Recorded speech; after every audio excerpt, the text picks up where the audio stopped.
And we're up. Aha. Wait, I forgot something. Hold up.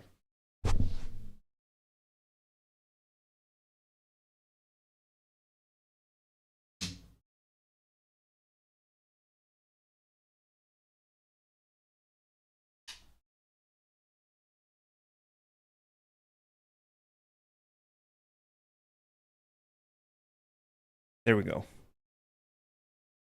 Hello, everyone. Welcome, welcome. Welcome to the stream. Welcome to the Fly Tico experience. How's everyone doing? I'm doing. What's up, Tixter? Ticarius, Tick Roller, Ticarius, Tickius the second. Why the second? I always get befuddled when you say the second. I'm like, who was there before me? Who's the first? Because my dad sure as hell ain't Fly Tico. He's Fly, but he ain't no Tico. I guess that would make sense. You're good. That's beautiful to hear. That's delightful to hear. How are your classes going? How are your English classes going? How's life? How's your sister? And all those beautiful things. Don't talk too much about your sister, though. Some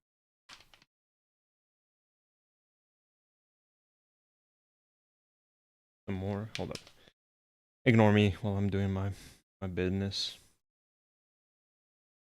No, I'm playing on my phone. I'm taking care of business.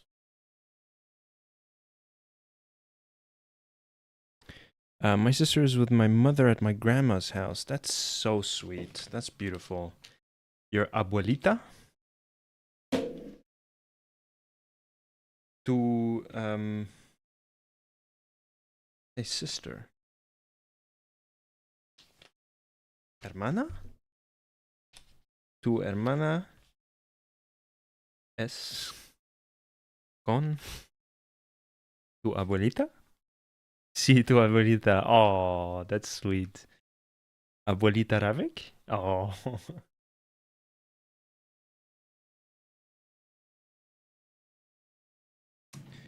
We had a feast yesterday because it was worker day. Right, yeah. That's nice. What kind of feast did you have? What food did you have? Hi, Maud. Sorry, I didn't react. What's up, Maud? How are you doing? It's great to see you. Thank you for hanging out here with us. Is there a game tonight, Maud? I don't think there shouldn't be like the competition is won. There's no more interesting games. Like there's the stakes have gone. They're not, but I'll still ask nonetheless. Let's see. Like sfijas, empanadas, and some asado. Let's look all of that up. Sfijas. ¿Qué es sfijas? Empanadas árabes. Árabes? Sfijas or sfija is a dish consisting of flatbread cooked with a mincemeat topping, often lamb flavored parsley, onion, and all them beautiful stuff. I'll let pop out chat. I want to see you guys on my second monitor. I swear. Also some salad, but I don't like salad personally. Well, start enjoying it because you're gonna need it. Don't skip out on salad. That's if you need any advice from someone who's twice your age, don't skip on salad. I know I'm more than twice your age, but still, I should be right about. Don't answer that question.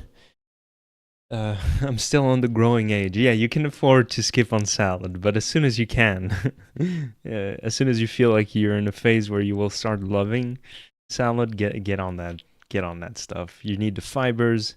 You need the meat. Yeah, of course. Meat is, although you can find substitutes, but I'm not going to start talking about that now. Meat is important. Cheese, calcium. Drink your milk. Any dairy product that's also important for you. But don't skip on veggies.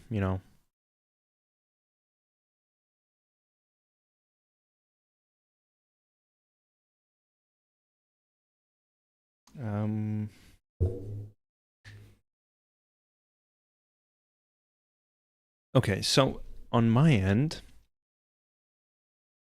I just realized I'm a piggy since I'm pretty sure I shove anything up my gullet. No shit, chat. I'm just hungry in general. Yeah. Enjoy that stuff. Also, make sure you exercise. Go walk as much as you can every day.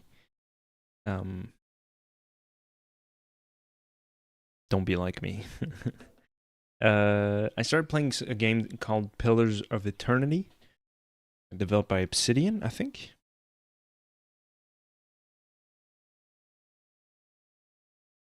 Keep up the great work, Tico. Thank you, Bad Manners. What's up? Bad Manners is in chat. That's beautiful.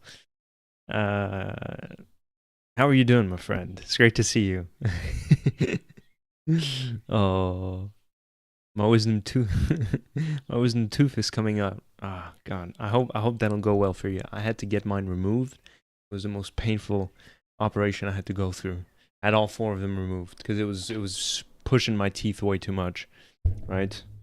So yeah, that was rough. I'll be brief about Pillars of Eternity. It's a CRPG, top down, isometric, um,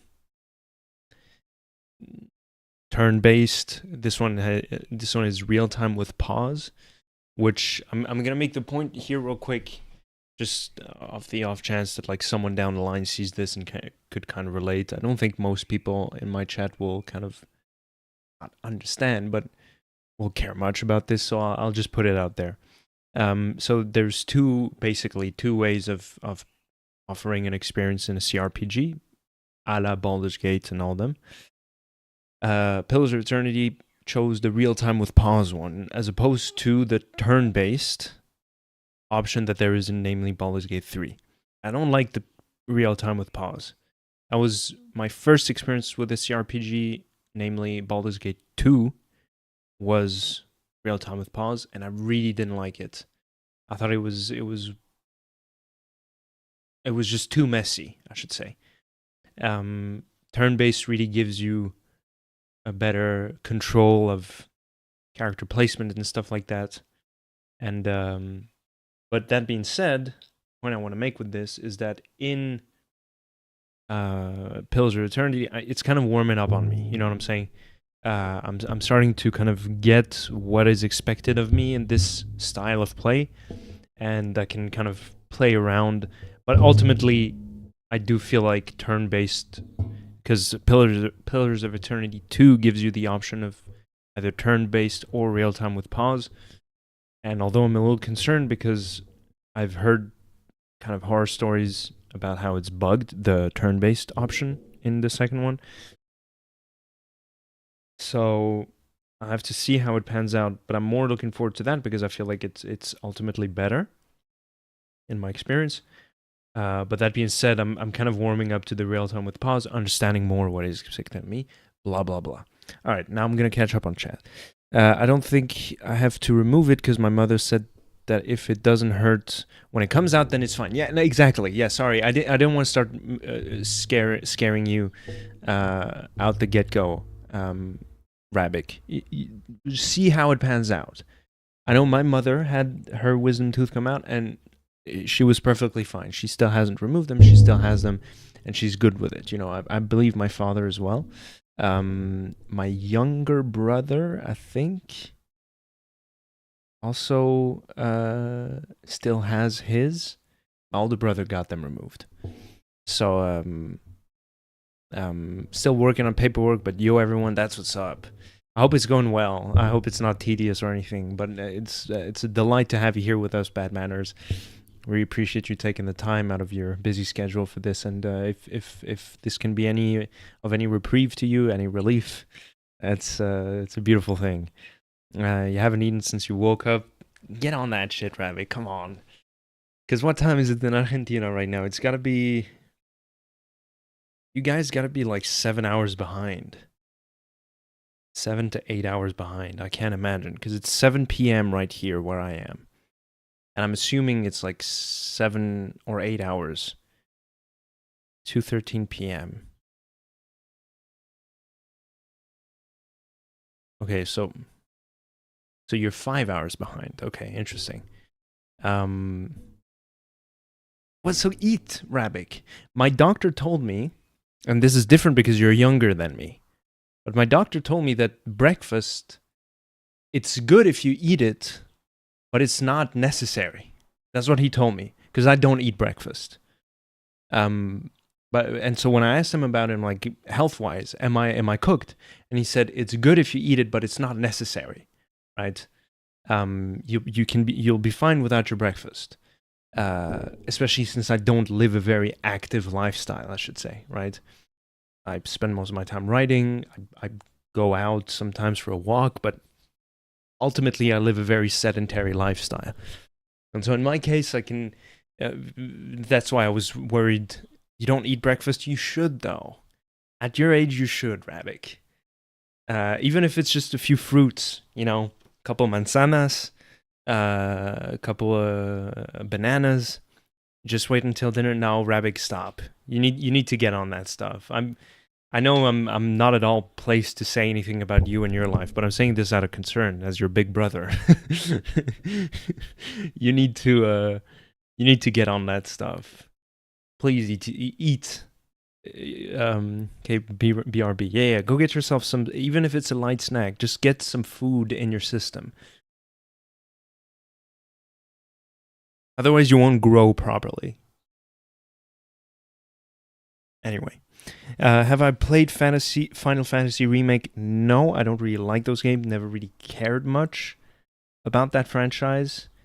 Maybe, adore. How do you say it in English?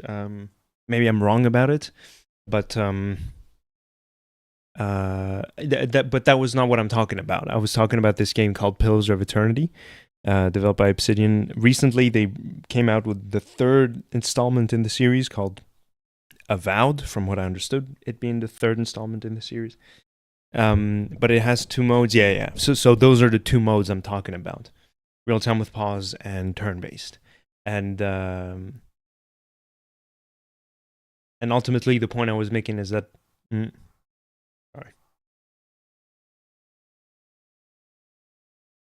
Get the skin off. Sorry, it's a bat tick. Here you go. Ultimately, I prefer turn based because my experience with real time with pause has been quite messy so far. Guess who has leftover cold sfiras? Oh, there you go. Nashijan, enjoy that food. Oh, Rabik. See, every time I say, what would we do without you? So I don't want to think what would happen if we don't have you. And there you go. We're playing Disco Elysium today. We played Assassin's Creed Shadows on Wednesday. Now, here's the issue I have. Is that since I'm doing the edits, everything gets jumbled up in my mind. I don't remember too much what we did last time. I think we hunted one Shimbakfu. And we did a bunch of side content. We did the romances. Oh, yes, I guess that's the most important. We did 2 romance scenes for each protagonist. It was with Lady Oichi. I guess there was no intimacy in that one. But with Naoe, we had the one with I forget her name.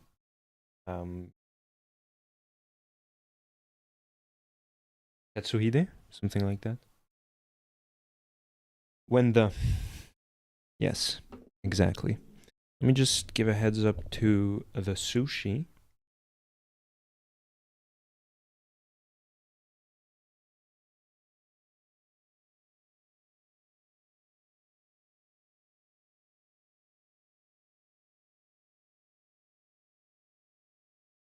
Mother arrived.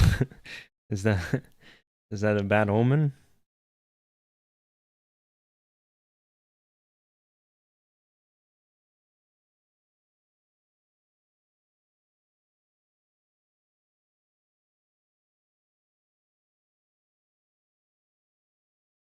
That's so strange, dude. Get these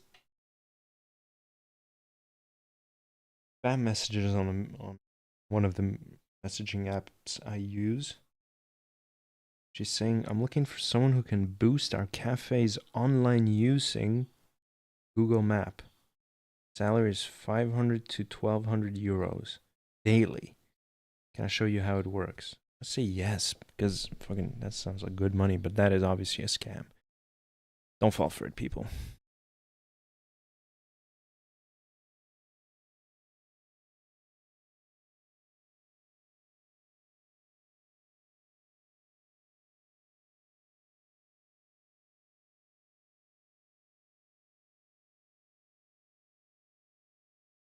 I guess we should start playing at some point. I'll just wait a bit until if Sushi decides to hop in. And meantime, we got some time to kill, so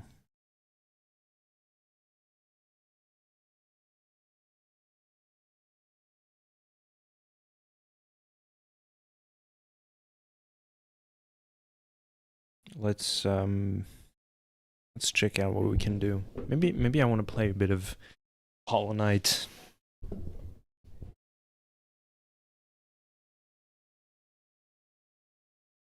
Yeah, let me try. Do I want to do that? I don't know. Just in terms of scheduling, we've been already going on for 25 minutes. Let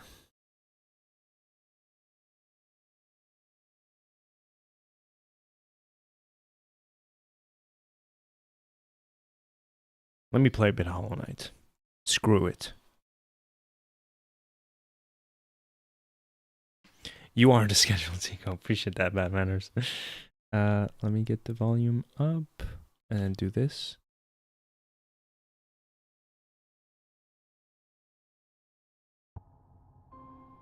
All right.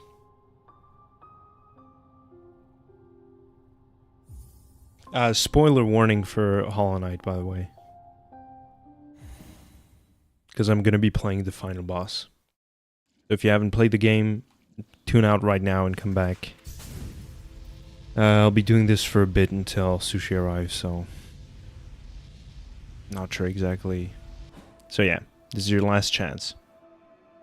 Why is it not... You guys don't see anything. Hold up.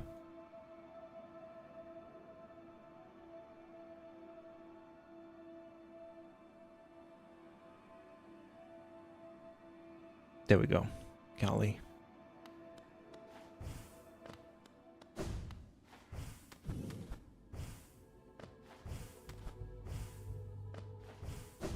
Oh.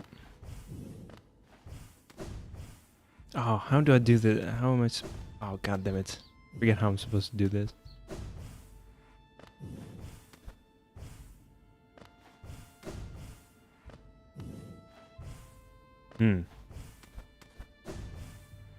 No.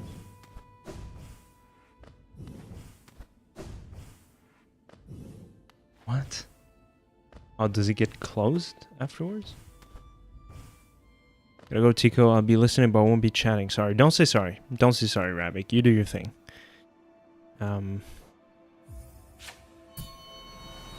It's good to know that you're here with us in spirit. Alright, last chance. What are we gonna fight the sun?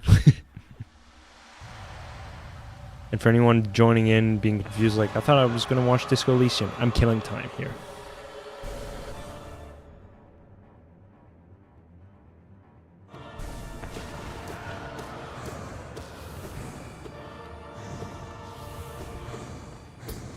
God damn it, dude. Insane. 4 health. Already gone.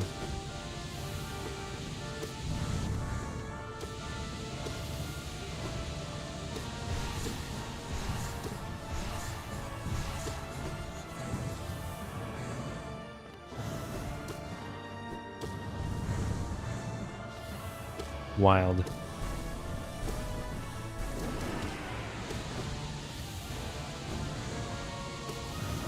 Oh, dude. Insane.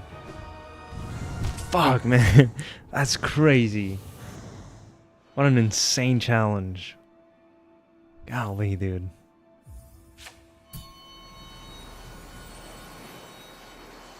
I'll try like 2 or 3. Two times more. Twice more.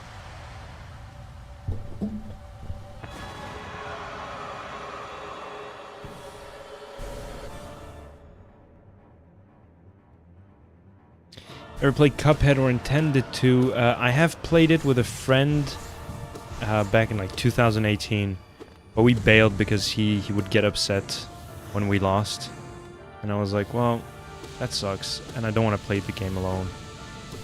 So I'll maybe one day I'll get back to it. Just like right now, I have a whole lot of other games to play, so.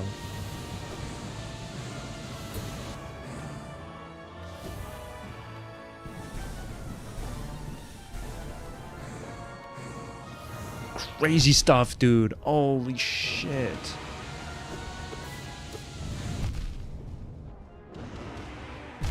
Oh my god. I'm gonna get 3 hit points, basically.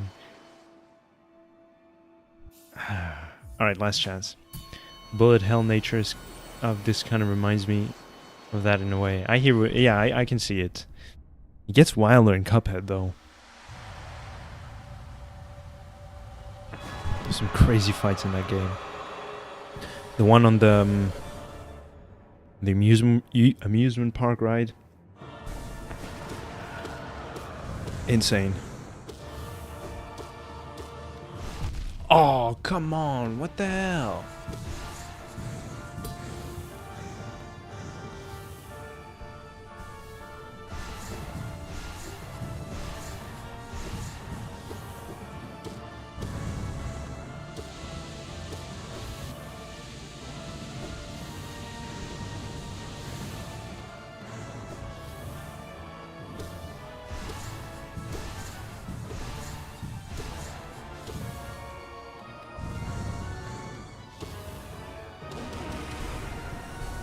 Oh, I walked into that. Idiot. Idiot. God, I suck. I played Cuphead, but he's a character in Smash, and I love the OST, so I've seen a little gameplay. I hear you. Gotcha. Alright, that was the furthest attempt I've had so far in this mode, so I'll give it another shot.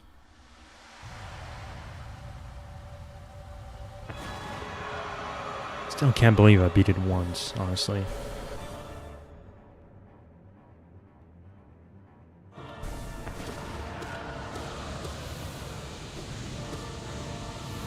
Because in Attuned, like, how can I say this? Because it's still a challenge, you know what I'm saying? Oh, dude. Like 5 on top of each other at that point.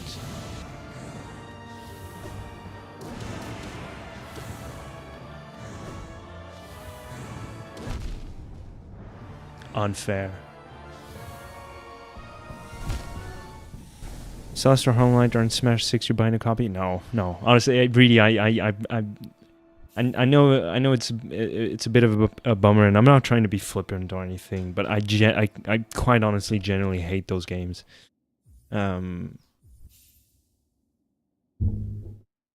Yeah, Smash is really like just bad, honestly. And this is not a comment on the enjoyment people can get out of it, you know. Like if that's stuff that you enjoy, it's great. Like I'm not saying bad in terms of like quality and everything, because I'm sure that in this genre of game, Smash is a really good kind of game, you know what I'm saying? But it's just that fundamentally I think it's pretty whack. Just overall, you know what I'm saying?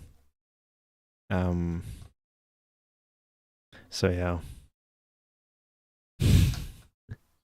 Honestly, but like if they put Sekiro in Smash, it'd be like, is that a take from having played it extensively or from aversion to the genre? I haven't played it extensively. From the few times I've played it, I've played maybe a dozen or so times, 24 times. Aversion to genre also is a good point. I generally don't like 2D fighting games like that. And those I've played quite a bit when I was younger. There was a Naruto one that I played a lot when I was a kid. And even back then, I was like, this is so bad. Why am I doing this? As a kid, you know what I'm saying? Back then, I already realized that it was something that was going to haunt me for the rest of my life. But yeah, in the case of Smash, it's just like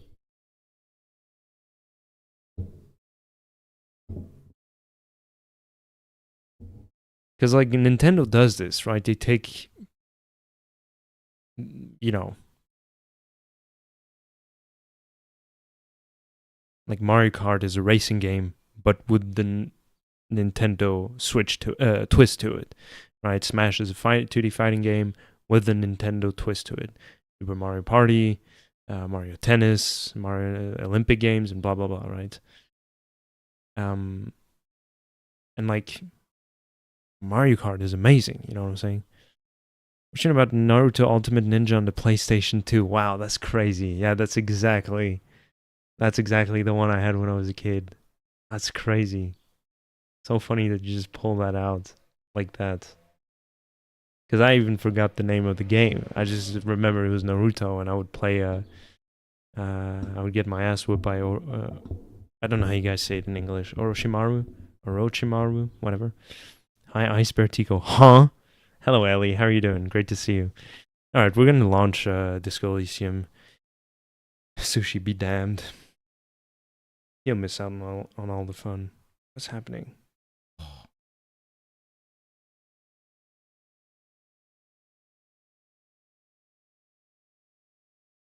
All right. Play. Pronunciation. Let's go. Thank you. Huh? That was classic. Yeah. Da-da-da-dum. Huh? That cat, the confused cat. Huh? Because you love that series. That's what's up. Yeah.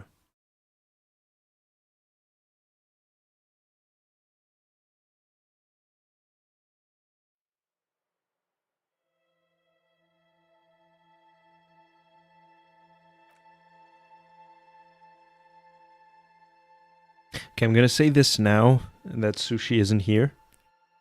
I'm kind of excited to be done with this game. I feel like it kind of ran its course in my stamina. I mean, you can make it. You're one of the dialogue like YouTubers do too. I'm not too sure I understand. One of the dialogues? What do you mean by that? Like one of my sound bites? Huh? I say it all the time though in real life when I'm confused about something. Huh? Yeah. No, I know that's what you're talking about. Just the sentence itself I didn't understand. Keem. Good morning.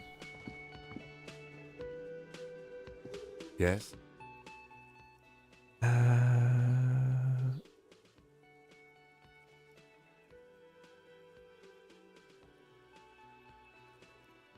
Have you realized that the disco in your wallet was the Elysium? You are the disco, sorry. And your wallet was the Elysium. Yeah, probably something like that. I think I'm still looking for that one. Or did I find my wallet? No, I found my coat. I'm missing my wallet and my badge. And my gun. Okay, so Logic Formidable 13. Also, can I say hello?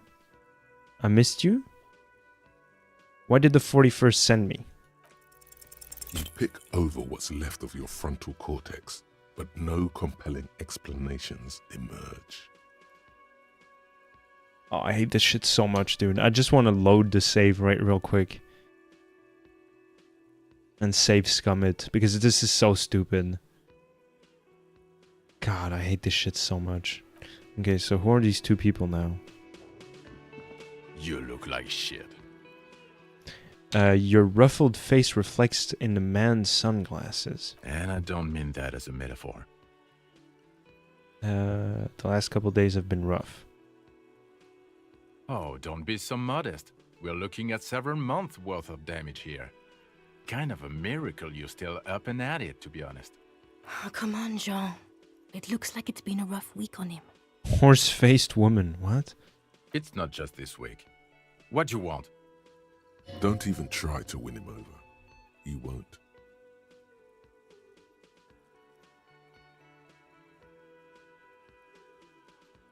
There's something strange about this guy. Figure it out. You know what it is. It's like the two of you know each other. Just ask him. Tell me the truth. Do you know me from somewhere? Oh, I definitely know you from somewhere. Another life. From where? From another life? Yes, from another life. A different life. Maybe the life of a police officer belonging to the ranks of the... Pauses. To what station do you think you would belong in this alternate and totally fictional reality? 69. 99,999,999.9th. That's exactly right. Down to a fraction. Really? No, not really. 41st. Okay, that's plausible. That's entirely plausible. Now we're really getting somewhere. He gives you a long, meaningful look and adds, Somewhere good. Kim, who is this guy? I'm not getting involved in this. It's not my style, he thinks, glancing at the man in sunglasses and the woman beside him. Oh boy, they're mad at him. No wonder. He just doesn't recognize them. Let's talk more about that hypothetical Station 41 you mentioned. Okay. Oh, the hypothetical 41? 4-1? Yeah, let's fantasize about that. He blinks aggressively. I'm not busy. You're not busy. Let's just play around. So what would our relationship be in this alternate universe? Let's be crazy. Let's say you and I are partners. How's that for a thought experiment? Like partners in crime, or... Kim's cooler than you. I'm sure he's fucking flattered. But Kim is not part of this thought experiment. In this one, we're partners. The lieutenant is silent. Like partners in crime, or... No, because in this thought experiment, we're all police officers in a police station. We don't do crimes. We're not crime bros. Come on, stop it. Do you have a crime to solve? Oh, no. You see, I enjoy watching other better cops solve crimes. And let me tell you, it's been quite a privilege seeing you work. This isn't helping. She shakes her head and looking at the man with sunglasses disapprovingly. Who else is in our imaginary police station? You're not going to believe this, but police officers. Yes, sir. Solving crimes, locking up bad guys, and get this, and not getting that drink on at 2 o'clock. Just some regular boring motherfuckers in suits and uniforms. Nothing spectacularly extravagant like you, the far-out son of Long. Who is the far-out son of Long? Oh, it's you, you eccentric genius. I mean, with your unorthodox approach to police work, it has to be you. Want to tell me more about him or her? Not even a little bit. It's an urban myth about an officer who is so far undercover he can't remember who he is. As I said, just an urban myth. You are not the son of Lang. He's trying to protect you from further rough handling, dished out by this sunglassed man. I can't imagine it anymore. Neither can I, partner. Neither can I. His grey eyes suddenly flash above the glass frames. They feel sad. It's a mere second, but it feels like you saw something. A gram of compassion in that sadness. I got some questions for you. I'm a cop. About what? You don't look like a cop. You know what you look like? A revolutionary? No, not like a revolutionary. He looks away. He didn't answer your question. Now will you answer some questions for me? No. You don't have to? No, he doesn't. If I wasn't clinically depressed, I'd burst out laughing. But I'm gonna go with no right now. If you don't want to answer my questions, maybe you want to hear me say things? Actually, I don't want to hear you say things. Come on, Jean. Okay, say things. You'd I absolutely... want to hear you say things. Hear that? He wants you to say things. Say one. Suddenly, out of nowhere, case-related things start popping up in your head.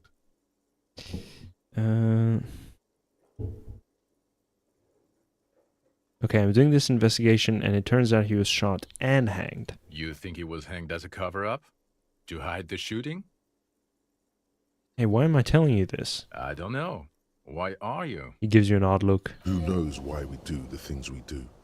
Somehow, bouncing those ideas off the man with sunglasses felt calming, like you've done it before. Oh my god, there's more. You want something more? What is it? Let's talk about the hanged man again. Okay, why not? Let's do the old thing over again. We're not wasting time. There is no time. Okay, I'm doing an investigation. A man is hanged. So, do you know who hanged him? Not yet. Yeah, I can see that. Hey, why am I even telling you I this? don't know. Oh my god, there's more. Watch out for yourself.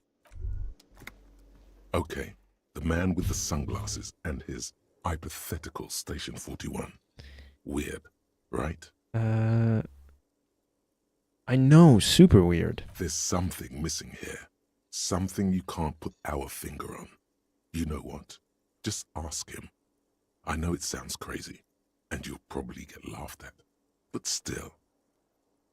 I was thinking the same thing. I should just ask him if we're from the same station. Yes, just cross it off the list. It's probably not true, though. Again? I can't believe this shit.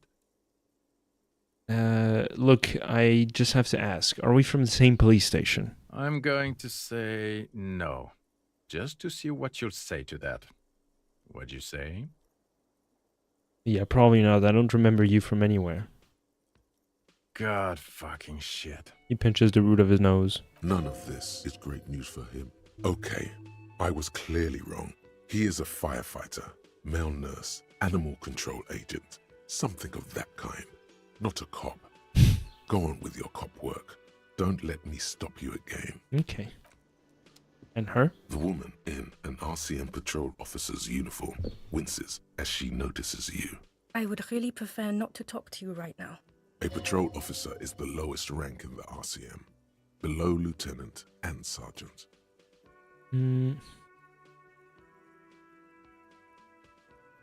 Hold on, you're a patrol officer of the RCM? Yes, I am. I'm a cop too. I know. Here's the real deal. It's hard to tell whether he's sarcastic or sincere, but if you had to guess, you would say the lieutenant is being sarcastic. I'm on a murder investigation. Are you the cavalry? I'm definitely not the cavalry. Is everything alright? Why don't you want to talk to me? I don't know. I mean, why would I want to talk to you?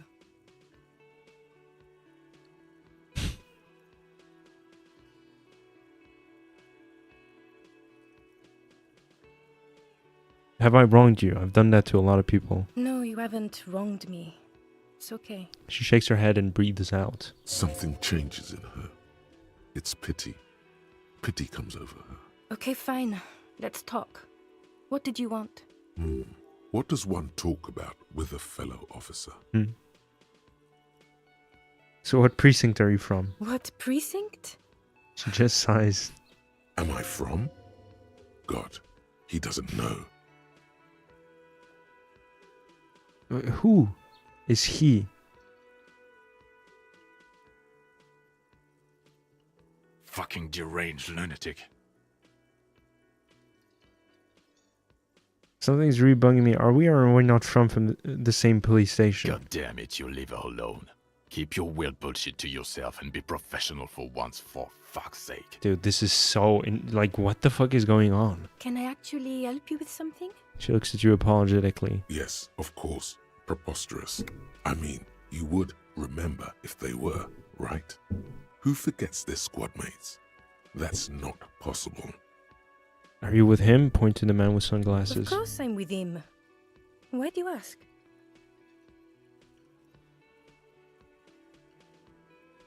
You look cute together. And you look like you don't bathe, on principle. The man was... Please, let's not turn this into another exchange, okay?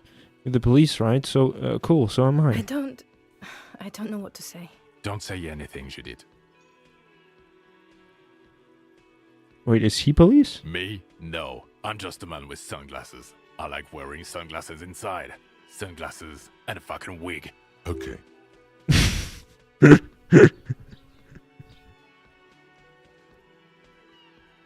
Okay. What are you, the police, doing here? I'm just looking out for... you? No one. I'm just a man with sunglasses. And you are? What the fuck is going on? Yes, A policewoman who just wants to do her job. That's all.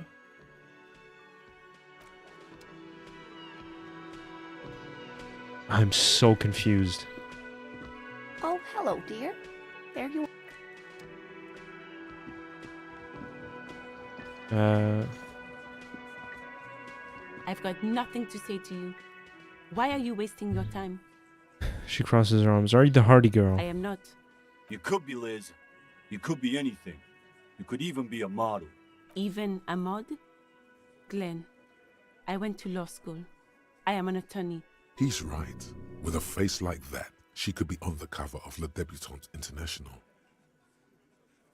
He's right, you know, you're very pretty. The cold look in her eyes speaks louder than words. She is not amused. It's not her. She's not a hardy girl. Definitely. What are you gonna do to me? The lieutenant is not satisfied with the approach. What are we going to do to you? It's a cold laughter devoid of joy. You were specifically asked not to say that, and then you said it anyway. You junior delinquent. But you still did. How am I supposed to remember all that? You guys say so much bullshit. The union isn't going to do anything to you. It is not a crime syndicate. Okay. Goddamn right it is. If anything, it is the RCM who do things to people. But we digress. Okay, is there anything else he wants to talk Looks about? like the circus left town, but the clowns are still here. He doesn't look particularly happy to see you. Want to talk about the hanging again? Again. Just get the dead guy's autograph. Since Good one, Titus. about fucking All right. Please let me leave.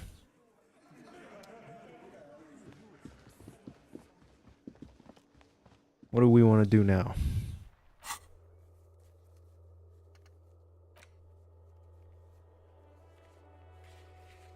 Right, we can do this. Let's just do that. I literally cannot think of anything else to do in this area. I feel like we've combed everything that there is to see. Oh god. There. Working class drunk. You know what this means, right? Case solved. Cracked it. All in a good day's work. What did I crack exactly? What do you mean, what did I crack? Look at how working class that drunk is. It's the future leader of a proletarian uprising. No, it's not. It's her husband, the missing husband. Yes, and you found him. Now go and tell the working class woman. Protect and serve, recruit. Didn't she repeatedly tell you her husband isn't missing though? But he is missing. You heard her. The worry in her voice.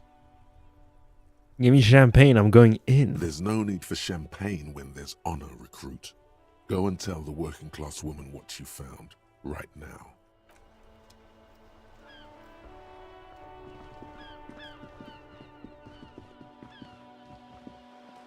You. Protect and serve, madam. I found your husband. God damn it, I already told you. My husband isn't missing. Well, I found him nevertheless. I'm that good. Very well then. Where is he? There, point to the working class drunk right down near the sea.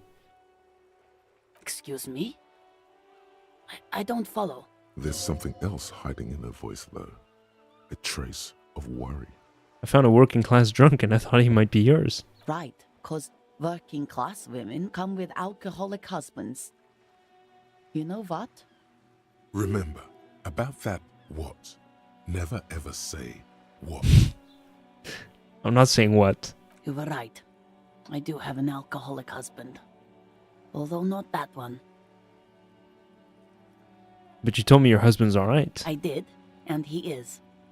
He's also an alcoholic. So he's missing as well. No, he's not. Or maybe he is, I don't know.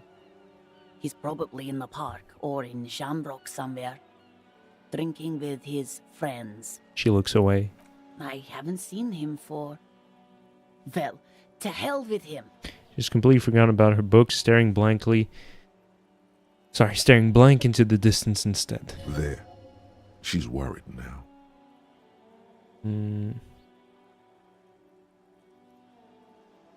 Kim, is it just me, or do we have a missing persons case here? I wouldn't be so sure. He replies before turning to face the working class woman. Man, just to be completely clear, do you want to report it to the police? Oh, goddammit, Kim. Report what?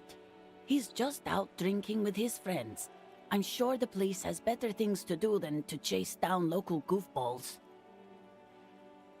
Not at all. The RCM is ready to chase down every goofball in town. We care about you. She sighs, but you can detect a slight hint of gratitude and relief from her face.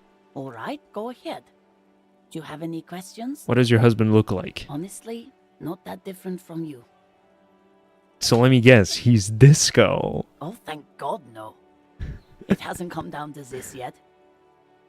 Why did you say that your husband resembles me then? Well, he's slightly chubby. I see. What else? What else? He was wearing a dark brown leather jacket with a bright blue inner lining. The lining is hand-sewn. Oh. I made it myself. Oh, she sighs, her voice slightly quivering when she adds, It's his cool jacket. Oh. God knows it's too cold to run around in this, but he refuses to change. I even tried throwing it away once, but he just dug it out of the bin. Can you believe it? She looks back at you, shaking her head. If that jacket is really that cool, then I can totally understand. Well, what can you do? I hope that at least that extra lining helps him keep warm at night. I wouldn't like him to catch cold. She's thinking about him out in the cold, in some park, or on the coast. And it's making her more and more worried. I need to go take a leak, I'm sorry. Will you be streaming at like 3 PST? Is that 3 AM or PM? I think neither. Pacific Standard Time? That's LA time, right? It's like midnight here. No, I will not be streaming at 3. Alright, BRB, I'm just gonna go to the bathroom.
What? Jace, what are you talking about? That was like an extremely strange thing to say. Mixed feelings? What are you talking about? Okay, so, alright. I don't play with the controller. When did you last see him? Yesterday morning, he went to the library. He went to retrieve my book, and he promised he'd walk straight back home. Because we talked about this. We talked about not wandering off again. I don't know what to do. I honestly don't know what to do with his addiction. Just makes me feel weak. Gone for around 36 hours then. Damn, this is a missing persons case. She turns away from you in an attempt to recover. I think I got it. Thanks. So you are going to look for him? She genuinely wants you to know. Don't make her ask. So we'll bring him back home to you. Thank you. Please do.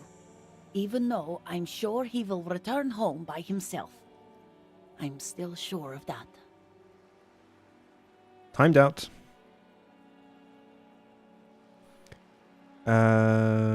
Okay, sorry, I gotta read that again. Thank you, please do. Even though I'm sure he will return home by himself, I'm still sure of that. Okay. She tries to maintain a brave front, even though her eyes reveal the opposite. I'm sure he will too. When he does, would you let Precinct 57, Kim Kitsuragi, know? He gives her a slip of paper. What? No. I will. Of course, officer. As I said, it's probably nothing. Okay. What's so?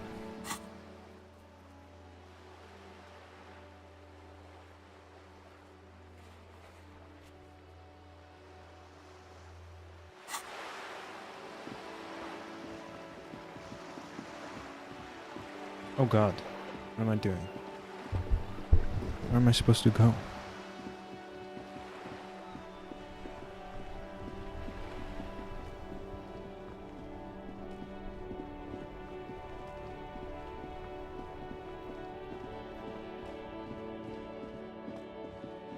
Huh? Oh my God, new people. Oh, I can't talk to him.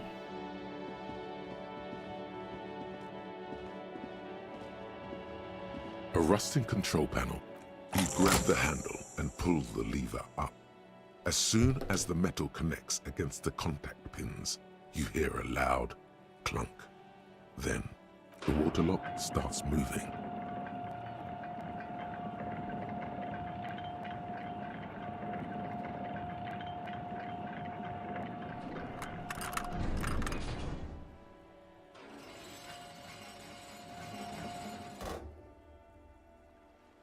Okay, if we ever need to get to the coast, then this is the way. But please, contain your wanderlust for now. I don't want us to get sidetracked, not with everything that's going on. Focus on one thing, achieve it, then the next, he thinks. That's the task chain. Okay, so. The radio relay hums with electricity.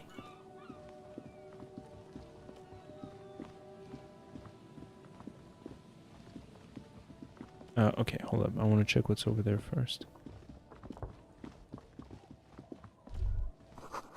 Breaker box to the radio pylon is above you. Maybe there's something inside.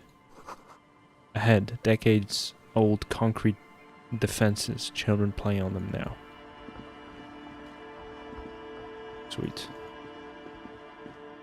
Oh, there's some money over there.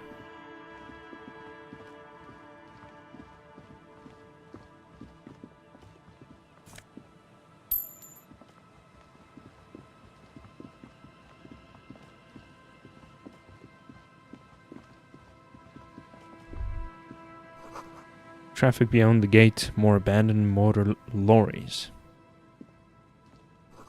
Sign says no entry. Someone scribbled an inverted star on it.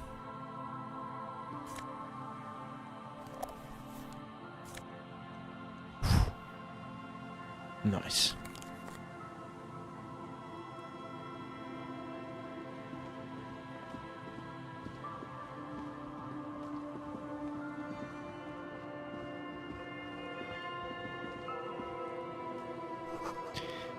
Someone has broken down the fence and the barbed wire. That's crazy. So I can't really understand where I am on the map. Where's the water lock?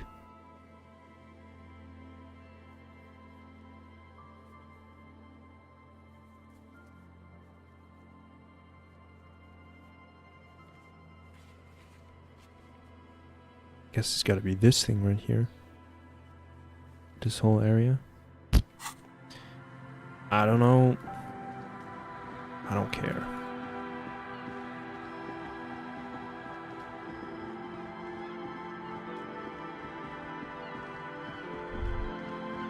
Nope. Creaking ahead. A broken axle grinding. Oh, it's the car. Crazy.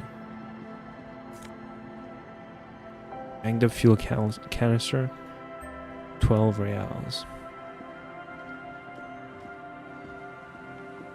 A banged-up motor carriage lies half-submerged in the icy water, slowly sinking into the Insulindian Ocean. Only the cabin top, rear wheels, and the engine remain visible. It must be cold and lonely down there, in the icy water.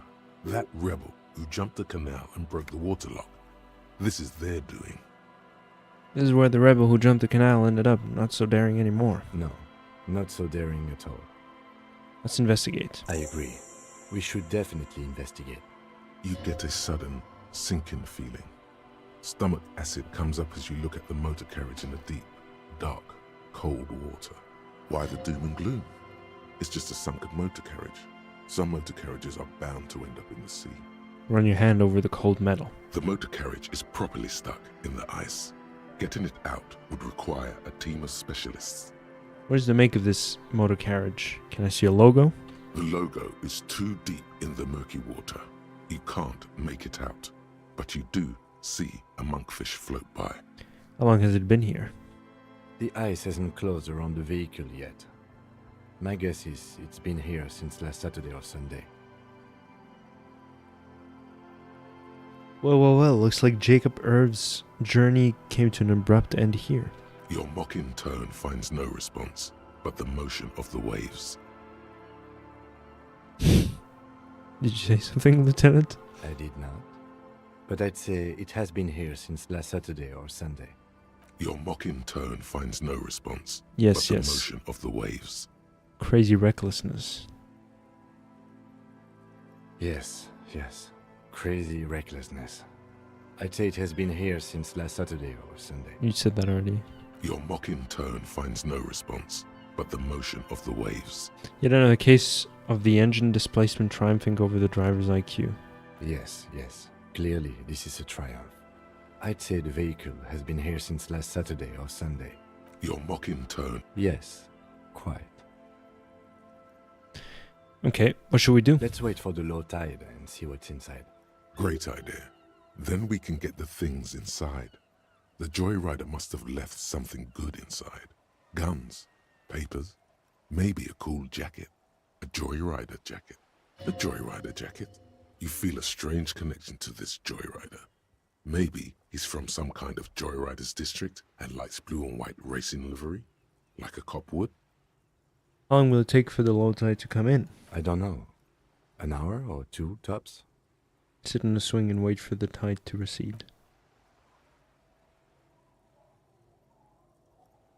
As you sit down in the old, rusty playground, the world around you becomes very silent. Nothing but the sound of seagulls high above in the sky, echoing like distant laughter. Ice cracks around the blue motor carriage in the sea. Spit flies from your mouth to your moustache, your chest, the ground before you. No sound, though. Raining heavily here, Chief. Mind keeping it down a bit? The lieutenant must think it's rather funny. He smiles and quickly turns away. Haha, very funny, so I can't whistle. Just keep at it. It will come to you. With his lips puckered, the lieutenant lets out a beautiful, melodic trill that puts even the insulindic thrush to shame. You hear the sound echo on the large body of water. Clouds race across the spring sky, and suddenly you just feel better about everything. The clouds pass in the sky, and the shadow of the swing moves like the hour hand on a timepiece. 30 minutes have passed. Looks like this might take a while. Time to present a good topic for discussion.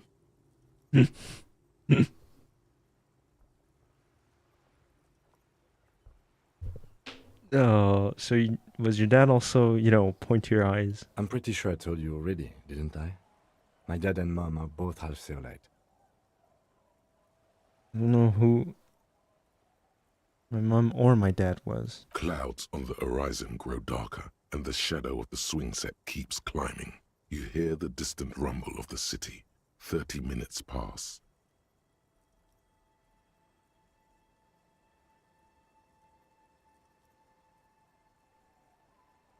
I'm saying is I'm surprised people's skin colors vary so drastically. Now, if you ever have to decide with either the strikers or the shipping company, who would you choose? Luckily, I am already a member of an independent organization, and therefore do not have to choose between a rock and a hard place. I understand you're saying you're siding with the Union. Your voice echoes on the water, strange and out of place in the environment. 30 more minutes pass. Can you make out the mark now? Detective, I've been able to make out the mark ever since we arrived. I find it odd that you haven't. It's a Capri, Model 40. His eyes turn to you. It is a simple and rugged machine, favored by working men, government offices, firefighters, animal control people, you know, those kinds of people. Is that a number on the side? Yes, 41. What do you think it stands for? It's as if he knows what it stands for, but wants you to say it. It's pedagogical. Does he know something about the driver of this vehicle?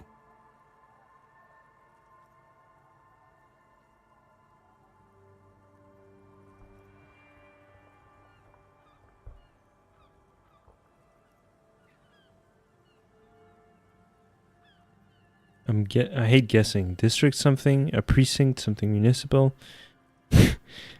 Rub your temples. You're getting a horrible headache. A precinct, yes. A police precinct. Precinct 41, your precinct. A massive pit opens up in your stomach, and the most terrible feeling comes over you. No, just nope. Say no to this, Harry. My god, it's mine. I drove my car into the sea? Okay, so Volition says no, just say no. Yes, your car is in the sea. Face it, so we can start dealing with this. No, I mean seriously, it's just a coincidence. The lieutenant just shakes his head. Oh my god, it's mine. I drove my car into the sea? I'm afraid so, yes. It looks like you drove your police motor carriage into the sea after you jumped across the canal. They're not gonna take me back after this, are they? People are more valuable than machines. Training a police officer is even more costly. The badge, the gun, and now this? The lieutenant adjusts his glasses and doesn't say anything. There is also a fourth thing you've lost. A fourth thing? My memory? More precious than the gun, the badge, and the motor carriage combined. Lost forever into the deepest of seas. I was in pursuit of someone. Of whom? I don't think so. If anything, you were probably drunk. Probably. Try definitely. How do I get it out? Detective, we don't. A rescue operation really isn't viable at this point. You're just gonna be there like that? I'm afraid it will have to be there like that for many years. Look at it. Parts of it might be salvageable, but overall, this machine is a write-off. I can still fix it. That is very unlikely. All the electrics are toast. That goes for the electromagnetic steering and brake systems as well. You'd be lucky to find one undamaged component in there. In a few months, there will be nothing but rust left of this vehicle. It'll be cheaper to buy a new one. Well, not cheaper. This motor carriage costs 40,000 real. But in the long run, it still makes more sense to buy a new machine than try to refurbish this. I don't have that kind of money. Let's face it, this is a substantial loss to your district's budget. I mean, my station only has 4 other vehicles in addition to my kinema. This was 20% of the station's vehicular budget.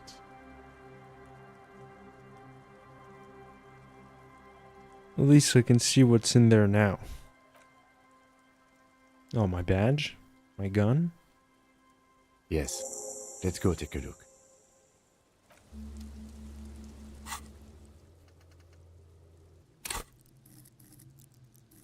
Any new thoughts? What a way south.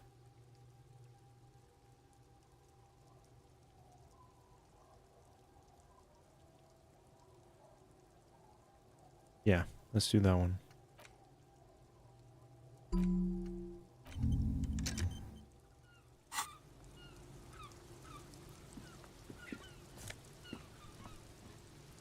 RCM badge. Lieutenant 2JFR Dubois. RCM commander's jacket. I'm a commander? This we call Shivers. What? Shivers? Huh.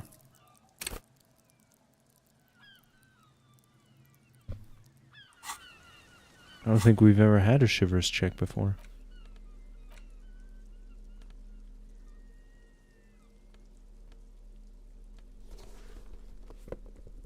God, he looks awful.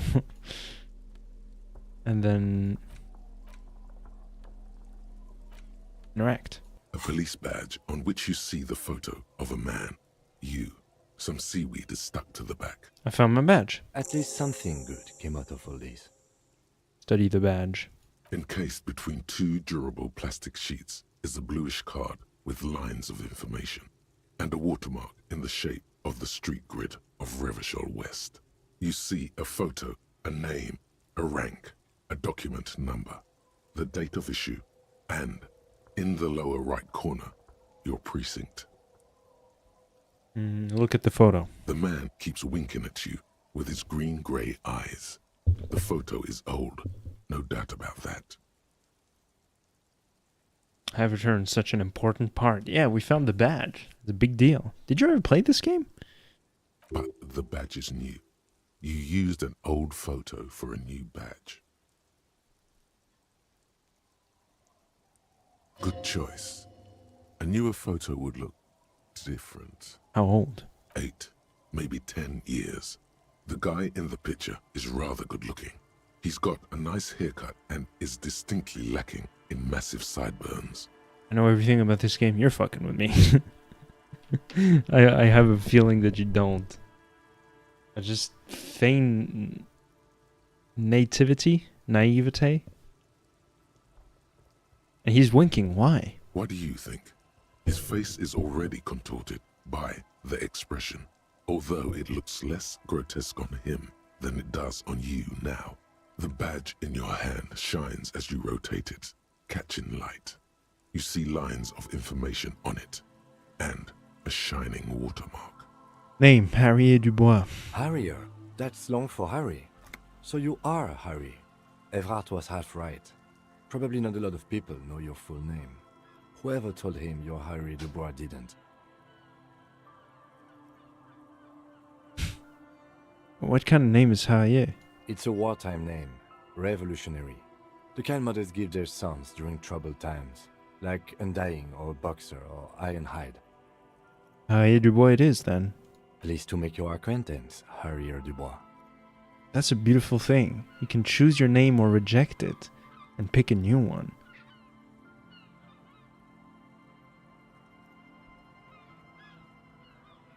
Is this what trans people feel when they pick their new name? Maybe not trans people, but like people who pick a new name and they get accepted by a legend like Kim Kitsuragi. That's a beautiful thing, man. You could have actually discovered this a bit earlier if you gone a different route. Yeah, I'm sure. That's the thing with like multiple choice, multiple branching paths games. That's how it always is. He's not going to call you Harrier. He'll keep calling you officer when he's angry with you, and detective when he's not. Okay. The badge in your hands shines as you rotate it, catching light. You see lines. You don't have to see it each time. Information. Rank LTN2JFR. Lieutenant W. Freighter. What's a Lieutenant W. Freighter? The lieutenant is a rank above sergeant and below captain. It's the highest rank in the RCM that still does field work. I am a lieutenant. And W. Freighter? The title of Freighter is added to your rank when you decline a promotion to a higher rank. In your case, captain. You have declined twice, thus you're W. Freighter. Declined? There are many reasons one would do this. The rank above you in your precinct's decomptage might be taken, or sometimes promoted officers do not want to replace their superiors out of respect. And sometimes they just prefer the type of police work available to their current rank, in your case, lieutenant. Heavy-duty case-solving machine. What's a décomptage? Décomptage is the hierarchical system employed by the Revachol citizens' militia. It means counting down to twos. The countdown is modeled after the dual leadership system employed by the left during the revolution, which in turn was developed by last century experimental psychologists in the University of Königstein. The lowest rank is junior officer, usually teenagers. Then there are the patrol officers, then sergeants, lieutenants, and then a captain. That's basically it, except for a few kings. What kings? Kings like satellite officers and the additionally a freighter rank I already explained. The long and short of it is, you're his superior. What? Wait, satellite officers? You are given the title of satellite officer if your partner is quickly promoted through the ranks and you rise with him. You don't seem to be a satellite. So you've been putting up with all my bullshit just because I'm your superior? No, I've been putting up with you because despite an unconventional approach, you are doing good police work. It matters more than driving your motor carriage into the sea. And now we've even found your badge. He trusts you, for now. Try not to spoil it. I thought my rank was drunk. Yes, apparently you've had a rather successful career in the past, and this leads me to believe maybe your current situation is only temporary. Thanks, that gives me hope. Good. Do you plan on playing the game more than once? No, but don't spoil anything. Don't give away anything. Have you done many drugs in this playthrough? I've done none, I think. But yeah, don't start talking about like alternative things. Even if it's something that I've missed already, just like on the off chance that maybe one day I plan on delving back into it. But it's an off chance still. Turn back to the document. Such a small yet precious thing. Expensive paper caught between thick plastic, like a fly in amber. It reads, Serial REV 126205 Jam 41. That's just the serial number. Revachol, Jamrock, Precinct 41, with some numbers thrown in there for good measure. You don't know anything about this game, dumbass. Date of issue 7th of November 50. 4 months ago. I'm guessing that's when you were promoted to the rank of Lieutenant W. Freighter. You wasted my time, bad manners. Oh, silly goose. A new badge usually comes with a new rank. You seem to have been doing well then. Ooh, welcome back, Rabig. Great to see you. How's everything? You bought Robux. Oh, okay, that's cool. I'm happy that you're happy. That's the most important. Let's go. The world is a better place now. the case created a lot of edge you have to take off. The death march really gets us going.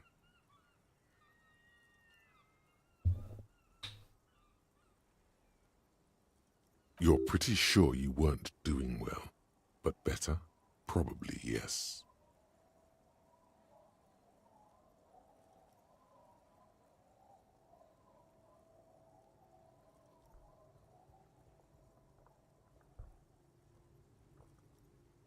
Well, that yeah, I think I'm getting exhausted from this game. I'm really hitting my limit for this. I'm like half reading what's going on and half listening. Pretty sure you're doing well, but better? Probably yes. You weren't doing well. Okay. A lot can happen in 4 months, especially in winter. The winters are never easy on you. Of that you are sure.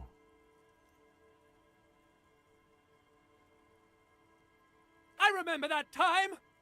That was a good time. We had a good work-drink balance going. What happened, man? Pump it up!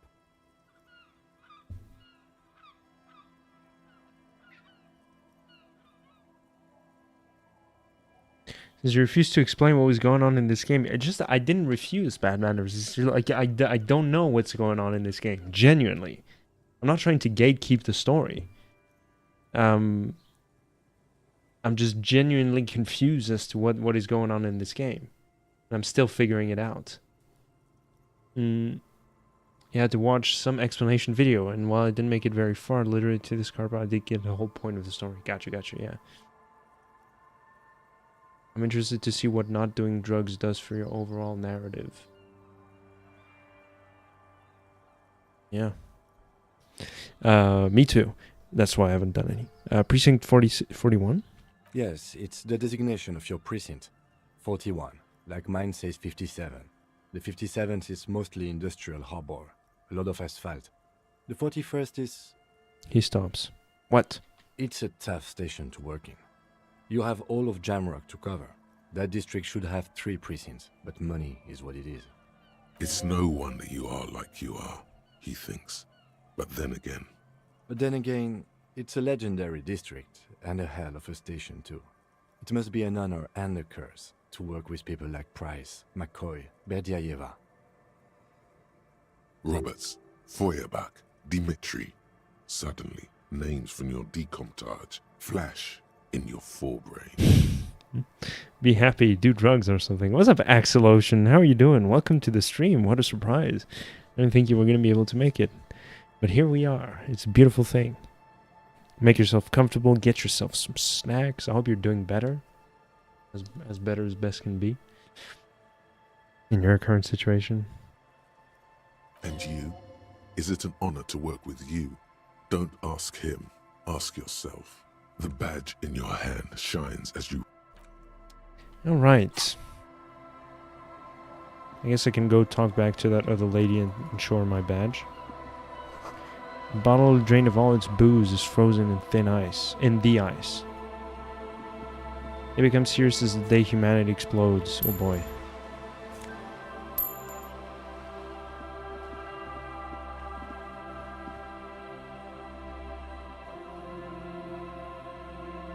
Oh yes, the being too freaking hot situation. Yes, exactly. Okay, that's where I'll leave it. Okay. There's a boat tucked underneath tarpaulin cover. Is that how you pronounce it? Tarpaulin? Bad manners? If I say tarpaulin, is that correct? Well, now I know it's one of those games that's not quite explainable. It's in its intention and more an experience that unfolds. I thought you just didn't want to elaborate to be coy. No, I'm sorry. I'm sorry if it came off like that. No. Like, really, I have no idea what's going on. Like, now I'm piecing things together, right? Like, there's the murder, there's the feud between Wild Pines and the Union. Not exactly sure what the Union is striking about, other than the obvious, like, better wages and stuff like that. Not sure what Wild Pines reps sell or do. I guess just like shipping goods and stuff like that. But I guess also ultimately it doesn't matter. I don't think even the devs know what is going on. Yeah. That'd be crazy. That'd be bad, actually, just to be clear. You gotta have, control and focus on your story. But I guess that, I get that Axel Ocean was making a funny haha. Okay, what's going on in here?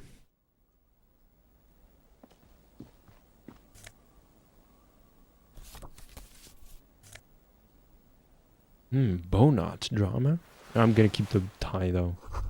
You see a dark red chair in the dim light of the room. It's only a red chair. Just a red chair in an empty shack, with what looked like a dusty bow tie on the shelf. Nothing to see here, right? Hey Kim, where are we? In someone's abandoned shack. On the coast. In Martinez. In Ravachol. He's afraid you've forgotten suddenly. What's with the red chair? Nothing. It's just a piece of furniture. He looks at the chair, gathering the dust. Red paint is peeling off it. Looks like blood, no? What's with the red bow tie? Show it to him. It's just a piece of clothing you've picked up. You do that, officer. You collect clothes sometimes. Oh, that's funny. That's a very, very meta comment. I like that. He sounds a little worried. It's an odd habit. You better not fucking think about ditching me for some shitty cum-stained bow tie! You and I are gearing up for the final showdown that's gonna be off all walls. You wait and see. Yes, agreed. You should never take your necktie off. ever. Inland Empire. I'll take it. I'll take their word for it. All right, let's move. Finished thought. But the thought is not finished though. I feel like everything I've seen from a gameplay, the story is you surviving the horrors and delusions of reality, where you actively choose whether or not to ignore the convoluted plot. Convoluted plot, which can be seen as everyone's choice in life. Or life. No, I guess life is what you're trying to say. Yeah, man. That's a nice way to put it. I like it.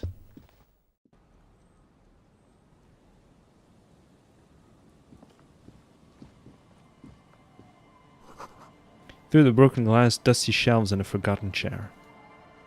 Let's go check it out then.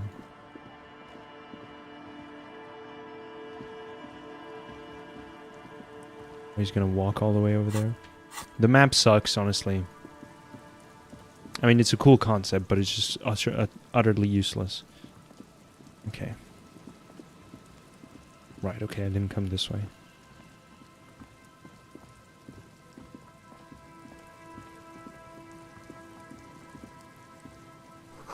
Glory, says the graffito, to the ghost of us.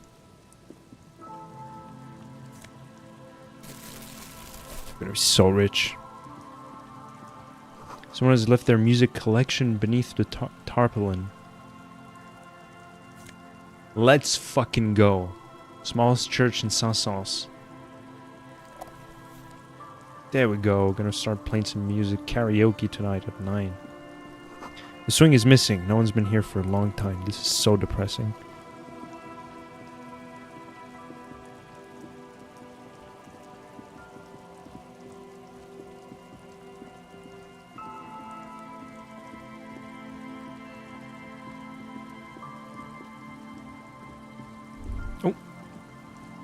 Sound of life in the north. A washboard scrubs filth from fabric. Oh, homeless people.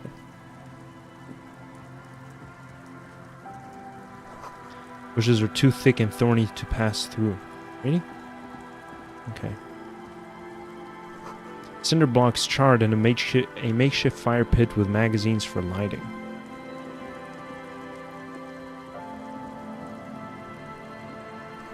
You see dust-covered linens, dried tulips on a bed. Oh.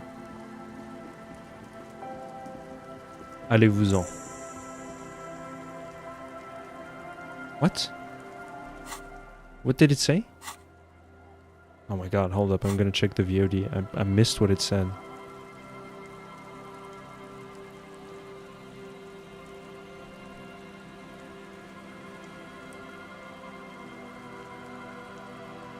Quick travel unlocked. Fisherman shacks.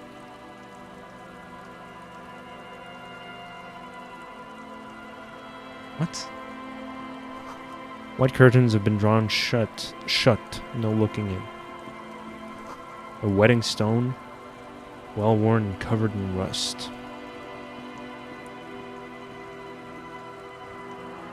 Construction material. Whoever planned to build this house left in a hurry.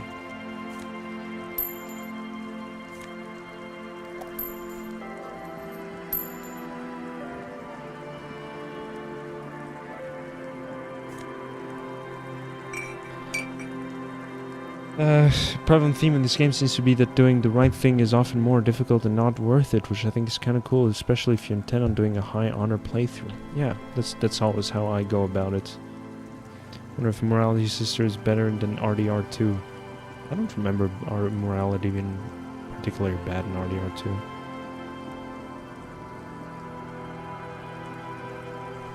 The side of the boat has recently been tarred. Footprints in the snow, they lead away from the accident.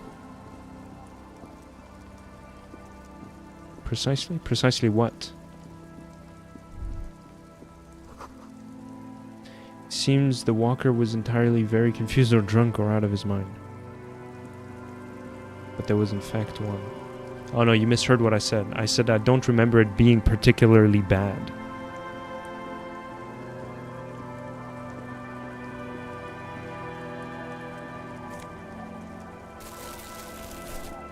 Fish.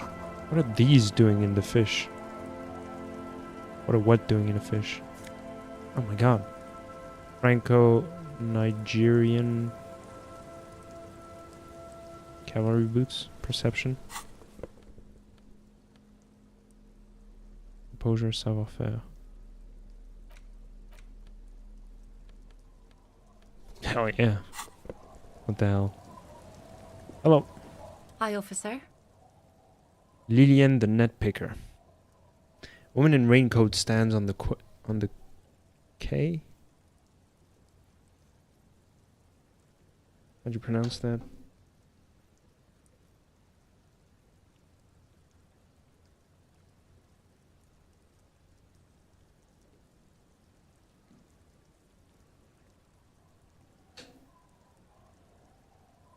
Key. Okay. Considering an overturned boat, a sword in a scabbard hangs from her hip. Didn't really have an effect on the story, so I didn't consider it very strong. No one treated me differently. I'm sure you can look up a video that shows, like, the impacts or, like, differences between good and bad. Like karma and whatnot. Okay. Anything I can help you with? That depends. Where are we exactly? A fishing village on the seashore. This place doesn't really have a name. It's sometimes called Elysium. Why? The sign on the street leading here is illegible. Has been since they built this place. The wind rattles her earrings.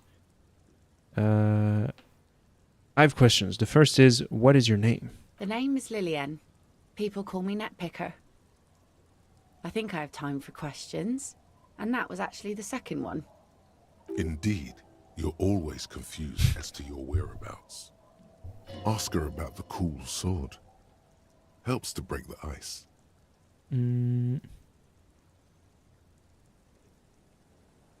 Nice sword. Point at the saber on her hip. Does it come with a story? Unfortunately, the factory sold this one with a 3-year warranty instead of a story. It's to intimidate folks, mostly. It is imposing. Nod.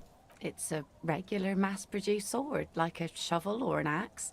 Nothing fancy, just for intimidation. Why do you need intimidation tactics? From time to time, people need a lesson in respect. That's just the way it is. Back in the day, I caught the eyes of many men.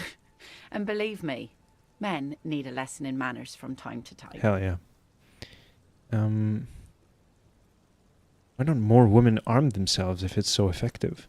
What makes you think we haven't? The truth is that almost everyone in this life is scared and tired and stupid and too dull for that. That goes for men too. But they put on an act for us.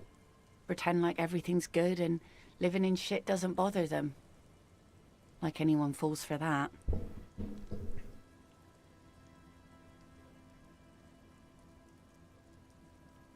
True, most people I've met are scared. Aye. No one wants to talk about how frightened they are. But only frightened people are really dangerous. And plenty of them are dangerous. Can I borrow that sword? No, I'm afraid not. Tempting to confiscate the blade I used to keep these animals in check. You would put me in an early grave. So where are all the men now? Some went to patch their wounds, their lesson learned. Others were more thick-headed. And one of them, I ended up marrying. Wait, why, if they're thick-headed? Guess I enjoyed the way he bled. Her expression doesn't change. It's hard to say if it's a joke. If it is, then why the melancholy? Where's your husband now? Gone.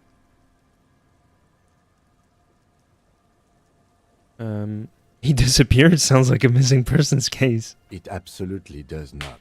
We are not going to look for him. No. There's nothing to find. Ah. He's dead. Lost to the waves. Oh, say no more. Wait for her to continue. He didn't respect the sea. Went out there, drunk like a skunk, and sure enough, one day the boat was found floating empty. The bloated corpse turned up 2 weeks later. Now, before you tell me how sorry you are for my loss, know that it was 4 years ago, and I've moved on. There's only so much mourning you can do for a drunk with sinewy muscles. She really likes those muscles, though. It's in the way she pronounces sinewy.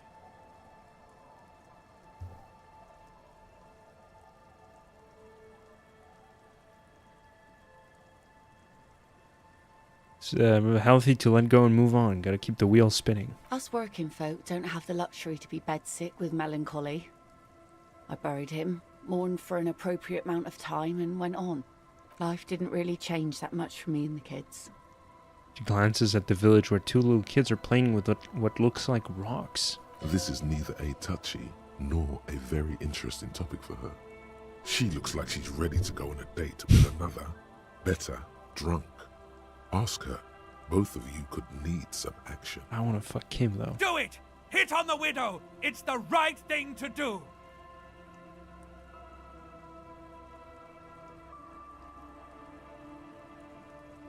Kim's presence makes it awkward. What are you guys yapping about? Oh, I have. It changes the final cutscene, but not really the outcome. I'd have preferred it changed, like how people interacted me in towns and stuff. It changes prices at least. I think I recall hearing that. Very hardly bought anything in my playthrough. If an item is in the game you aren't supposed to use,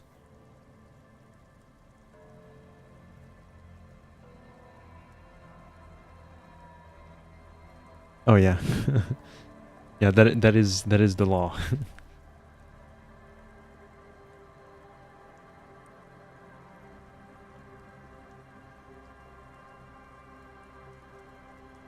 How long have I been going on? An hour and 40 minutes. Yeah. It's what it's. Okay. I'm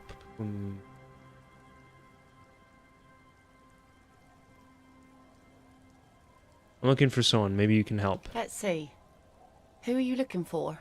I'm looking for missing cryptozoologists. I don't think I know what these are. Care to elaborate? People who look for animals who are hard to find. Aha! Like snowmen. Snowmen? I haven't heard about those. Two old guys have been wandering around here, nose in sand, talking nonsense about snowmen and the like. Wait, the like? Right. Not only snowmen, also green men, monkey men burning rhinos. You get the picture. Where did they go? Don't really know. Further down the peninsula, I guess. I mean, that's where they were heading. Who else are you looking for besides snowmen? A working class husband. Yeah, I'm not really looking for that anymore. Not much into the middle class ones either. Could do with some landed gentry, but apparently they don't make those anymore. The husband isn't for me.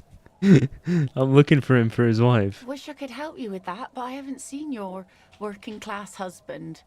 Maybe I can help you find someone else. She seems genuinely sorry for not being able to help you. That's it. I'm not looking for anyone else right now. Well, how can I assist you then, officer? I was asked to get your signature. Hadn't her Everard's envelope. Were you? This says by signing, I agree to living with construction noise. What exactly is the Union building? Everard's planning to turn some of the village into a youth center. What a nice idea. Wouldn't have thought that. Her voice trails off. She sounds incredulous about the niceness of the idea. What exactly? That Everard and the Union have nice plans for anything. I thought they only cared about themselves. Well, I guess Union members have children too. Honestly, I don't trust Everard enough to convince her to sign these papers. But I guess we all make mistakes. And those members have a vote when electing the head of the local chapter.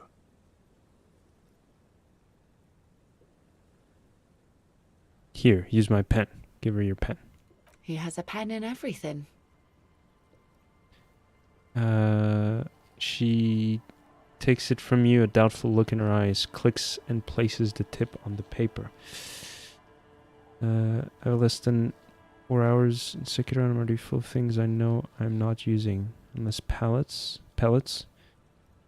I use them from time to time when I'm desperate. Yeah, that's mainly the only thing you're going to use. The rest of the loot, like the Mibu balloons of wealth and stuff like that, you might want to use them if you want to go for the 100%, because it's going to drop you a lot of the money and loot that you need for upgrades, because there is an achievement for the... Well, you don't care about that, so there you go. Some of the sugars can be fun to use. I like, but you didn't get it at 4 hours and you don't get it just yet.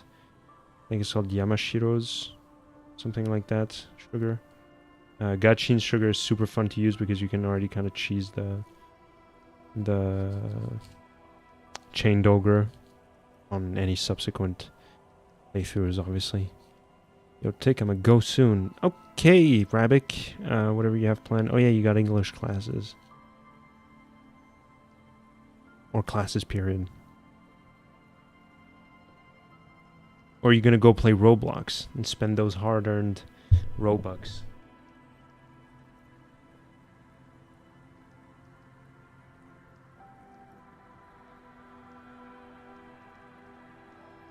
But yeah, Axel Ocean, I've never used most of the consumables you get.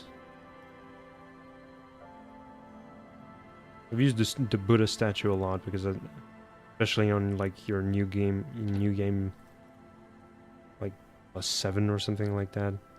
At a certain point, just like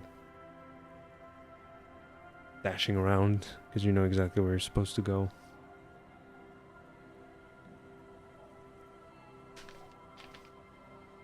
But yeah, the sugars I've used a lot. Because it's fun. Oh no, wait, let me just... Yeah. Here you go. Thank you. Wait, why did you sign it? I shouldn't have. No, it's a youth center. Why shouldn't you? That's what I asked you. It's a youth centre and I have children. Got to give them something else to do. They're cute and small now, but they're growing up fast. I had my first drink when I was 11 because I was so bored. Anyhow, you also need Isabel's signature. If it's a bad idea, she won't sign. You'll find she's a tougher nut to crack than me. Sound logic. Division of labor. She leaves the skepticism to the skeptic. I like that. Sounds like Isabel is the leader around here. Oh? Well, how can I assist you then, officer? What do you do around here? Like I said, fish mostly. Sail the waves, take care of the kids, pick nets. Right now I'm tarring a little skiff. Is that enough to make a living? Sometimes I also walk to the beach to see what the sea has given up. The sea is full of surprises. Like Laura Palmer? Keep it professional, man. Don't make it sound like you're hitting on her. This is what is called a conversation. You don't have to be guarded right now. Walking on a beach sounds quite romantic. Interesting. What have you found? Wood, pieces of glass. Every once in a while we see dead bodies. Human, animal, fish, other odd sea creatures. A mine washed ashore once. Bottles, drugs also. Lost cargo in general. Most of the time it's just wood and glass. All right. Major choice moment. You only get to ask one thing. It would be weird to say them all. Choose wisely.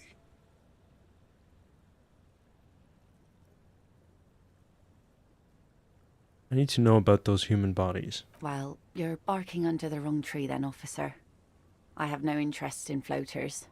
Seen enough of them in my life already. Very unattractive bunch. Yeah, maybe steer clear of the things reminded her of the floater she used to be married to. Just saying.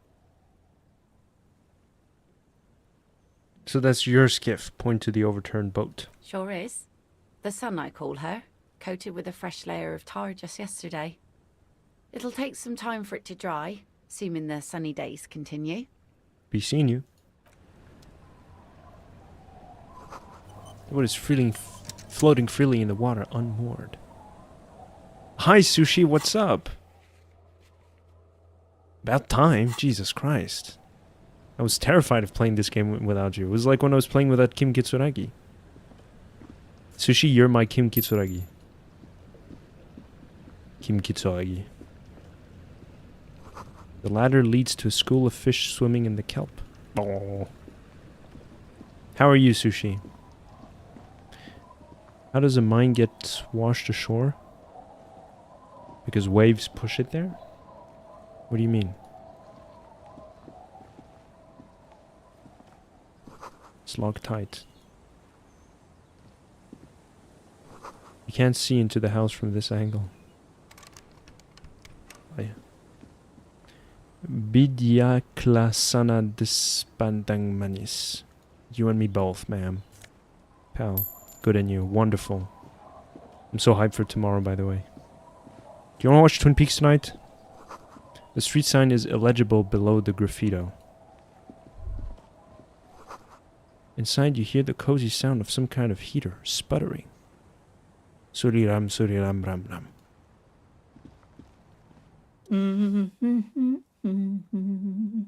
The woman next to a bucket of clothes hum an odd melody. Her eyes are closed. Not tonight, lots of work tomorrow. God damn it. I mean, don't know their destiny, but I'm pretty sure they would sink to the bottom very quickly.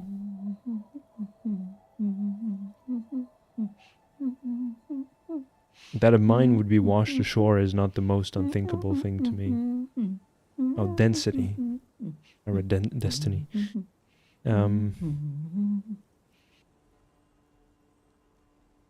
Yeah, same thing. I'm unaware of the physics of underwater mines. You're not sure about the melody, but it might be South Samaran, possibly Sigayan, also known as the apricot sujunti. Welcome to the fishing village. Please lean in closer. I have cataracts. Lean forward. Oh, welcome, police officer. We don't cause any trouble around here. And we don't want any trouble either. We are not here to cause any trouble, madame. Oh, Kim. Trouble? Say the second thing, Bratan. Shows you got style. We're cops. We're Hellraiser. Click, click, bang, bang. What he said. We're cops. We don't want to cause trouble. We take care of trouble. Oh, of course. Last time we saw you around here was 12 years ago. You also came to take care of trouble then. Wish you did. But still, in Martinez, you're considered an ill omen. Oh my god. What kind of an ill omen are we talking about? Oh, the usual. Dark tidings. Black hound. That's you, all right. A black hound licking your own heels. Wait, I've been here before? No, not you personally. Oh. I meant the RCM. Some of the men got into a fight. One of them killed another. Locked himself in that woodshed over there. Mm-hmm. He was brooding, needed some help opening the door. You got it open for him and took him to think about what he'd done in a more secluded place, somewhere more quiet. She says it as if he was on some kind of spiritual retreat. If I'm considered an ill omen, why hasn't anyone told me that? Maybe they are afraid. Why? Because you're an ill omen. But you're still welcome here. As long as men with guns aren't chasing you. And maybe even then. Because that's the kind of fishing village we've built. I'm sorry there's not a lot of room to park the motor carriage. And not a lot of houses. Or a lot of people. My kids are long gone. Searching for treasure. So are others. Ah, look at me ramble on. What brings you to us? Where could someone stay around here? Stay? Most people here are trying to leave. That said, if lodgings is what you're looking for, I've got a free room in the shack. Her soapy thumb points to the building behind her. How much is it? I won't charge you for it. Take it as a gesture of goodwill from the village to the RCM.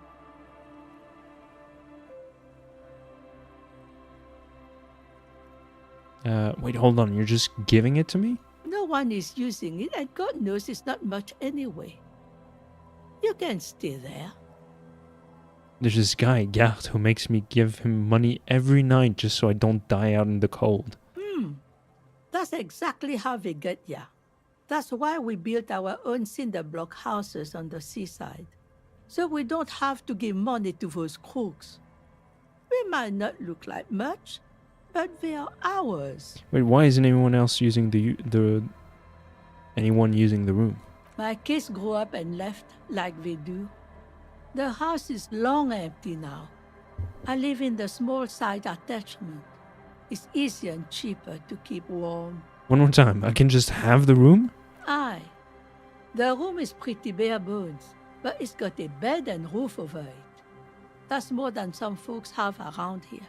When Varson communist revolutionary Ignas Nielsen was in hiding, he stayed in a hut on the Boreal Plateau for 10 months.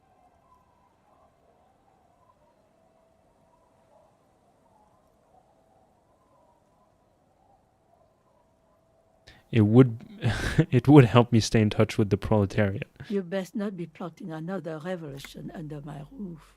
We barely got through the last one. But the room, do you want it? You got yourself a tenant. Get keys to your new home. Don't make an old woman regret opening her house to the police. A key appears from under her apron. She hands it to you. Well, if you are not in the hostel in the morning, I'll know where to find you. Here, in a shack. He's a little relieved you're no longer in that room. Yeah, you and me both, pal. Should he? This environment encourages one thing, and one thing only. Drinking. Finally, you have those lamos of matinees off your back, Bratan. This looks like a great place to bring chicks. Oh yeah, they are the lady, right. What is in this fishing village? Just us. It's barely a village anymore. We almost don't exist. What do you mean? This is pretty much a non-place. A gap. A blank spot on the map. Just a cluster of nameless shacks on a nameless street. There's gotta be something here. Tell me. Over there, you can find more of the same. Shacks and trees growing wild. That's the pox. The pox? What's that? An old military hospital and its surroundings. Or it used to be, during the time of the suzerain.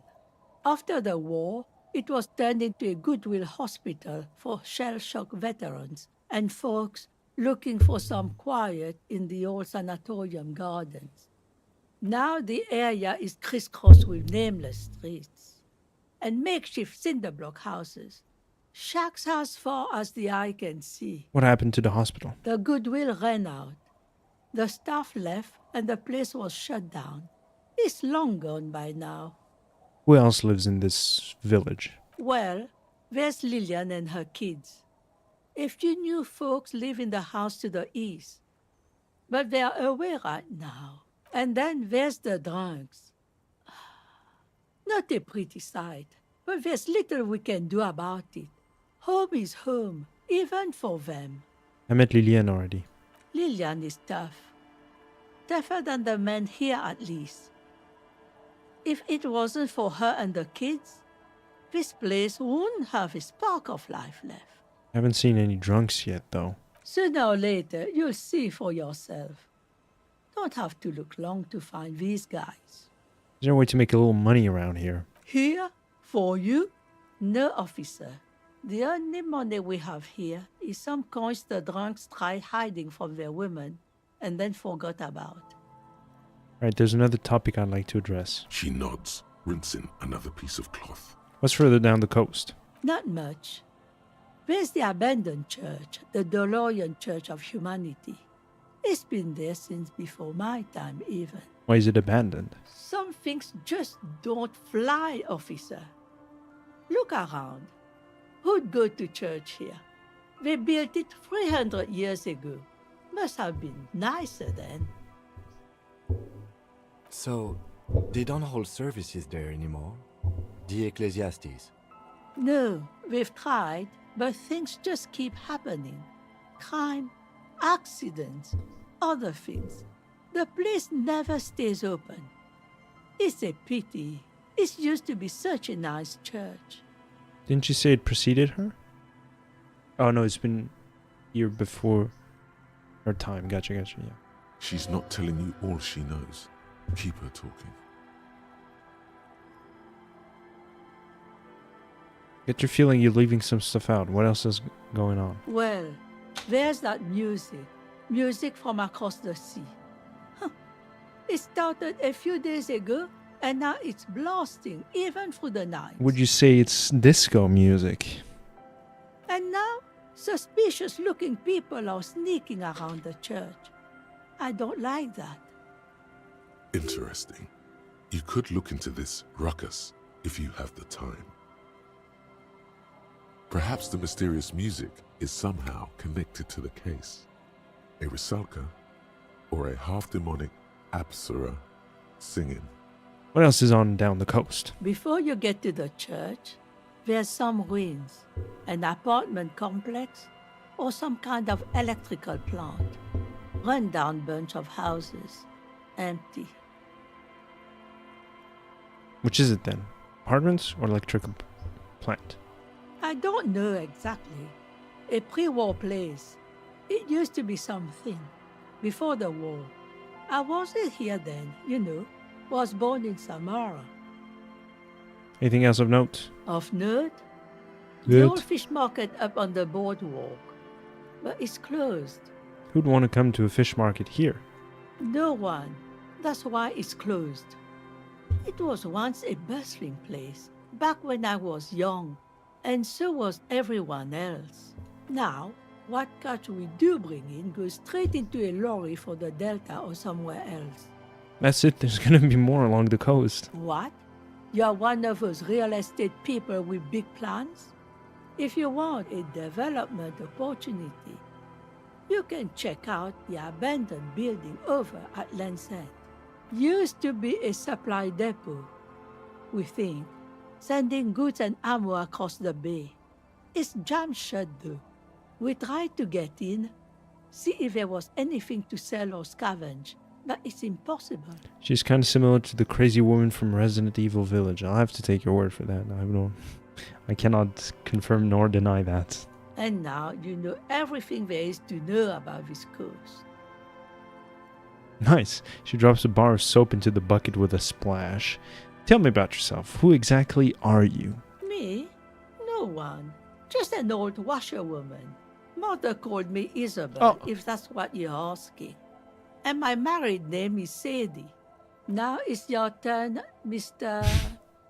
Lieutenant Double Yefrater Harriet Dubois. Quite a handle you got there. So many titles. One of them, Double. Double. I was asked to get your signature. Hand her the envelope. Eh? What's this about? Thanks. Come now, I can't read all this scribble. Tell me what it says. Evrard wants to turn part of the village into a little youth center. Huh. I might be half blind, but it looks like part of the village is gonna be a street. The best part. The part we need to get out of our houses. I see Lillian's name is already here. The girl is too trusting. Either way, I won't sign union papers. She hands the envelope back to you. What do you have against the union? I've seen it all before. You think they've got our interests at heart? Rich men are always selling poor men promises they never plan to keep.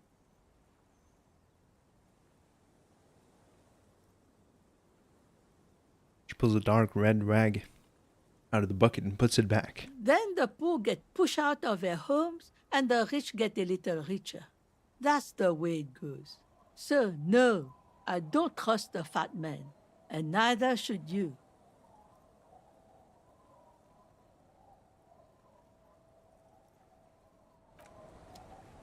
Okay, I trust you, honestly. Is this the apartment? The door has seen better days. The layer of paint has started to peel off due to the salt and wind from the sea. Even the lock looks slightly rusted. Unlock the shack door with the key. I'll wait outside to give you some time and privacy to check out your new living arrangement. But just so you know, after we are done with the day, I'll still be staying in the Whirling in Rags for the night. We'll meet in front of the shack in the morning. Can I convince him to stay with me? The key turns with a satisfying click. You can enter the shack now.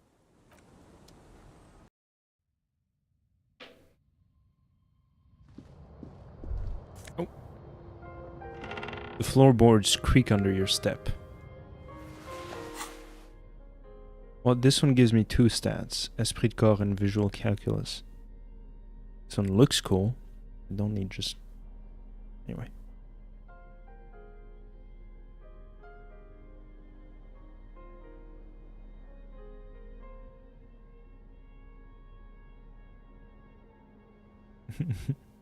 Okay. You see the waves, the sea, a church. Old science fiction magazines, books about bird watching, and an almanac from 39. This intricate heat engine hums quietly, giving out pleasant warmth. On the table, you see a bowl of water, a rough soap, and next to it, a small hand mirror. A straight razor soaks inside the wash basin. Is shaving the right call? The water reflects back a vague image of your face. Nose bulbous and red, hair unkempt, wrinkles lining the eyes and forehead. The stash is gigantic. I'm tempted, honestly. Your hand trembles as you scratch your cheek. Oh no, that's not how a grown man shaves. Leave it for now. Thank God, I would have cut your throat. Oh God. The centipede is exaggerating. People don't actually cut their own throats when they're shaving. At least, not accidentally. Okay, thanks, Volition. An old mirror hangs on the wall. You see the reflection of your face in it, adorned with the expression. Phew! Encyclopedia. Electrochemistry. Okay. I'll keep that in mind. An old mirror hangs on the wall. The bed is comforting. Kim?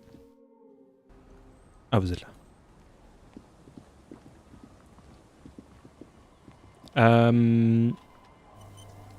I'll be right back. I'm gonna take a quick break. I'll be back in 5-ish minutes.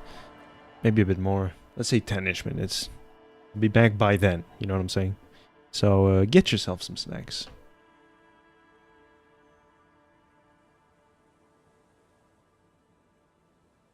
If you want.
Means I'm back.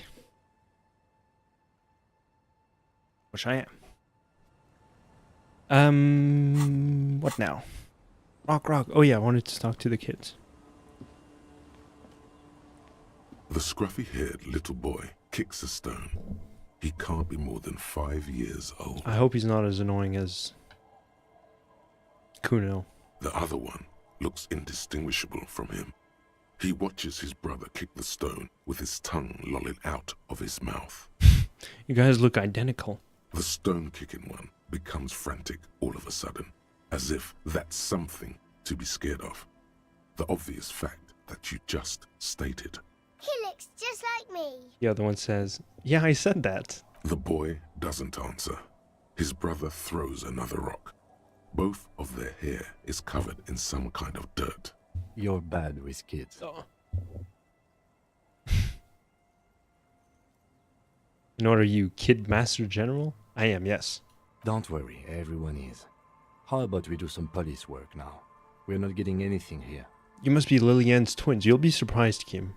This one doesn't say anything, kicking the concrete with his worn-out sneaker. Lily's our mum. Explains the other one, tongue still lolling out of his mouth. I already said that. The stone kicker laughs suddenly. His head is too large for his shoulders. The other one laughs as well. Maybe there's some kind of reason why they're laughing. An interesting reason, somehow tied to the case. What are you laughing about? The boy stops laughing and looks at his toes. Oh, okay. So now he's shy. Now he's not talking. Just wobbling around like he's afraid of something. Bye, kids. Take care. I'm not gonna call them stupid. They're cute. Hard to see the details. The colors, all warm and welcoming, are cozy enough. A flower trough?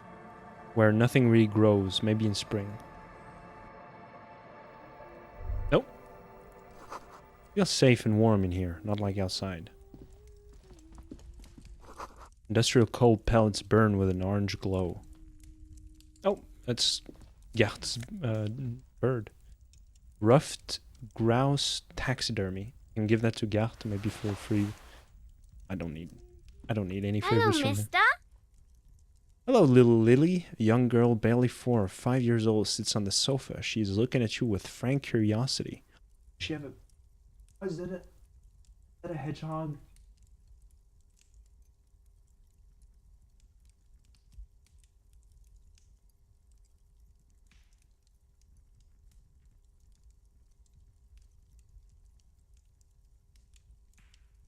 It looks like a hedgehog. Hold up.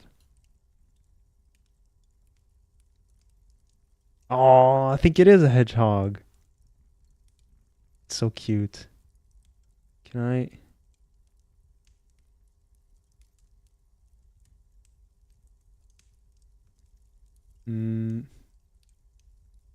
Okay. I don't think I can. There's no easy way of doing this. Sorry, people. Wow, this is a big screen. It's a cat, I think. Me. Let me believe it's a hedgehog. There we go. Sorry.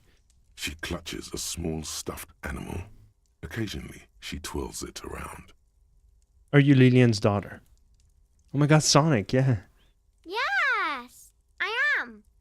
Little Lily. She gazes at you with big eyes. You know my mom? Yes, we met earlier. That's nice. My mom is great. She's never angry or anything. Are the twins outside your brothers? Yes. They don't want to play with me. They're older and play outside. They look the same. Sometimes I can't tell them apart. They look identical, right? I said the same thing. They look identical. Oh. Oh, so cute. What's this? Show her the stuffed bird you took from the ceiling. It's a grouse. She yelps, smiling broadly. Yeah, it is. You might be able to get on Gart's good side if you replace the broken skewer you almost certainly broke. Hi, Omid. How are you doing? Welcome to the stream. Great to see you. Yes, but what is it for? I don't know. Can I have it? I know someone who really likes stuffed birds. Sure. I mean, you already took it. I don't like it anyway. It looks angry. What you have? What's the thing you're holding? Point at her toy. It's Lammy. He's my friend. Sort of. Like... She holds the fuzzy beast up to demonstrate. Lambie is a stuffed lamb that, admittedly, has seen better days. One of the eye buttons is missing, and the fur is tattered in several parts. Oh, okay. Well, pleased to meet you, Lambie. Lammy usually doesn't like strangers. But you're also fuzzy, like Lammy.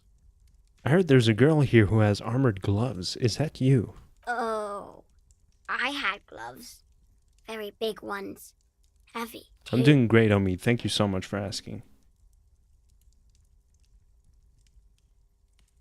Where did you get these gloves? Found them when Lemmy and I were playing hide and seek. In an empty house. Where no one lives. I think someone hid them there. She doesn't want you to think she stole them. And where are the gloves now? I hid them. The twins were gonna take them. They're stupid. She lifts her stuffed toy up and looks into one remaining eye, as though searching for confirmation. We're going to need those gloves. It's for important police business. He enunciates the last two words carefully. Oh. She doesn't seem to understand, but the lieutenant's tone has conveyed to her the important part. They're in my sandcastle. Behind our house. Under sand. You can break the castle. It's not very good. Goodbye. Bye! Oh, the girl's large, curious eyes remain fixed on you. So sweet. Bye, Lambie. Aha. Could this be the sandcastle? Weather has not been kind to Lily's little sandcastle. The once mighty towers are quickly eroding away. You can see something shining back to you from what must have been a vast underground catacomb network. Broken. The little castle? The reigning lord must have come upon some really tough times to let it sleep in such decrepitude. Reach in the catacombs and pull out the shiny object. The walls and floors give way to the giant's greed, collapse and present you with a pair of ceramic gauntlets. Fairweather T500 gauntlets. Congratulations. That's the gauntlets down then. We're doing good on the armor collection front. Interfacing. What do I have in my hands? Electrochemistry. I'll keep it for now. I don't want to start wearing dead man's armor. I got a new XP point. I wanted to do... Which one was it? I'll go check the mirror afterwards. Okay.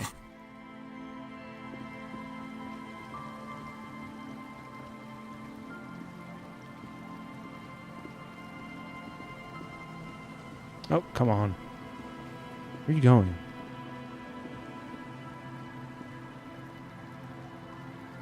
I cannot interact with this?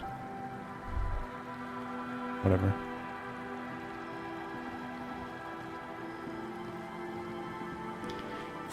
Where am I now? I guess I'm close to the church. I must be around here. I won't go there just yet.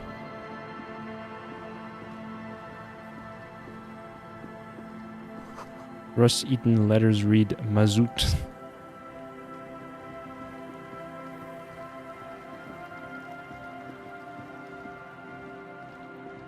Oh, let's go talk to the drunks.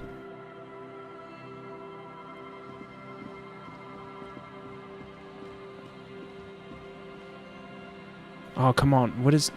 I hate navigation in this game. What's up, Grubboy? How are you doing? Welcome to the stream. An easy flow there. An empty street. Before you, a thoroughfare unjammed with lorries.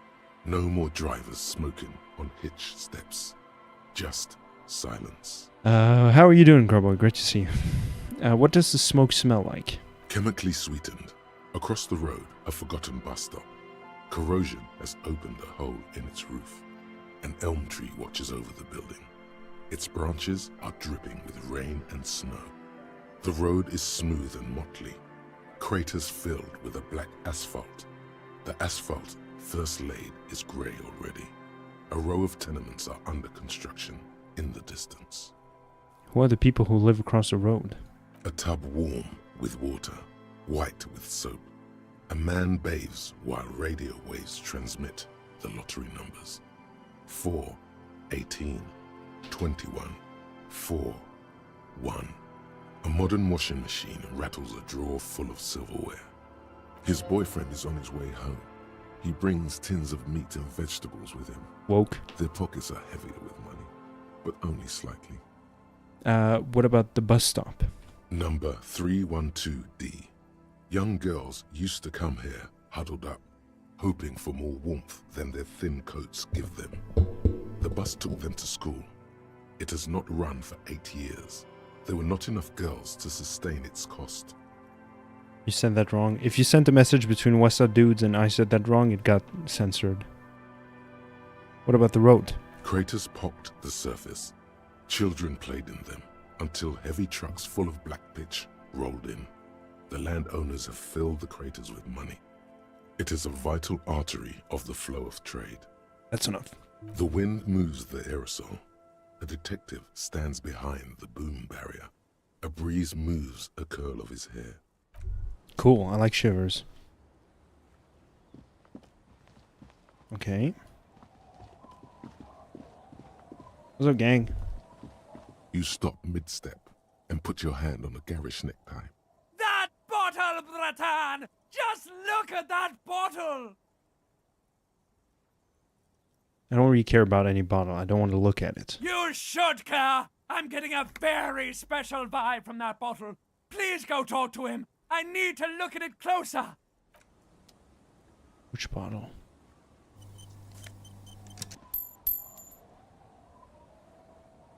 Yes? No.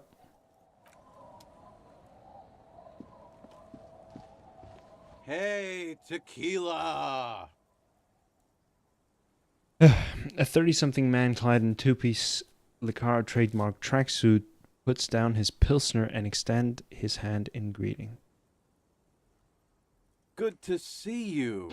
How's business? How's the whole reality situation treating you? Shake his hand. So what's happening? Wait, tequila? Yeah, Tequila Sunset. How are the, high-concept, reality-based adventures proceeding? He says it like it's obviously your name. Like you call someone Billy Brunel or leader of the 4th Street Gang. Good. These people know your true name. Looks like it has preceded you, Mr. Sunset. More on that later. I like this guy. You should too. He respects you by calling you your true name.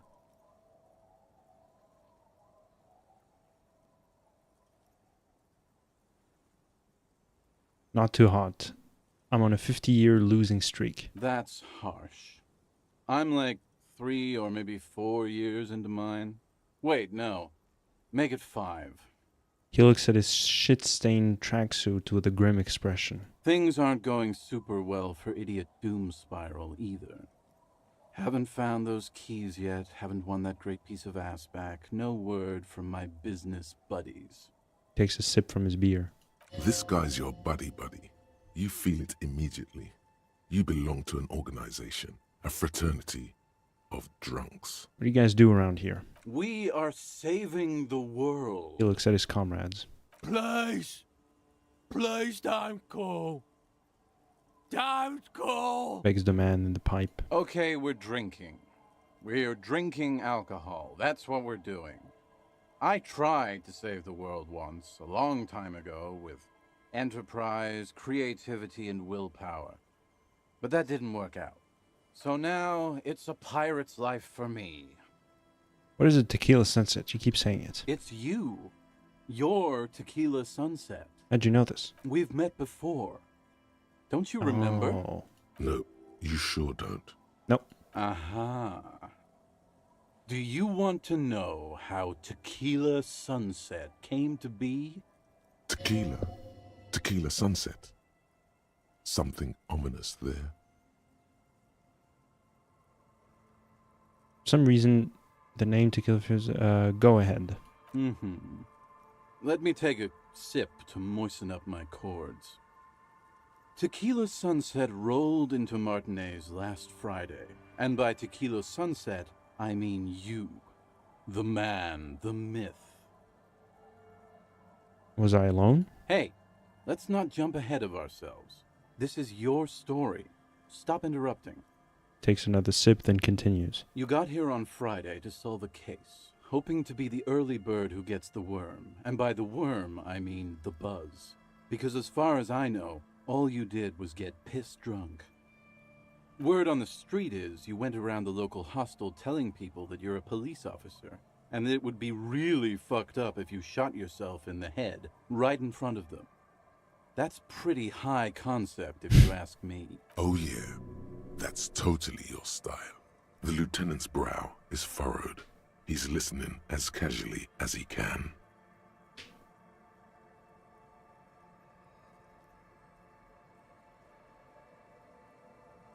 Oh yeah, not the first time this comes up. Cough awkwardly. Cough awkwardly. Hey man, I'm not judging.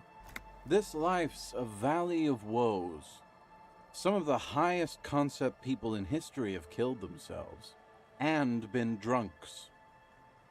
Either way, it was a late Saturday night when we, the Union of Moribund Alcoholics, got our drink on. Nothing remarkable about this. We get our drink on 24/7. Makes everything warm and glowy. I trust you know the feeling. Oh, yes, you do, Bratushka. The only thing better than that is putting the pedal to the metal after you kiss the tie. And off we go. One moment we hear the sound of a motor carriage revving up somewhere on the plaza, followed by a series of dings and bangs. Do I have super chats on? No, that's only available after a certain amount of subscribers. Naturally, loud noises pique the interest of anybody owning a pair of ears. That's just the reality we're in. No, Jace, I do not have super chats on. It's only available after a certain amount of subscribers. Do you want to ask it again?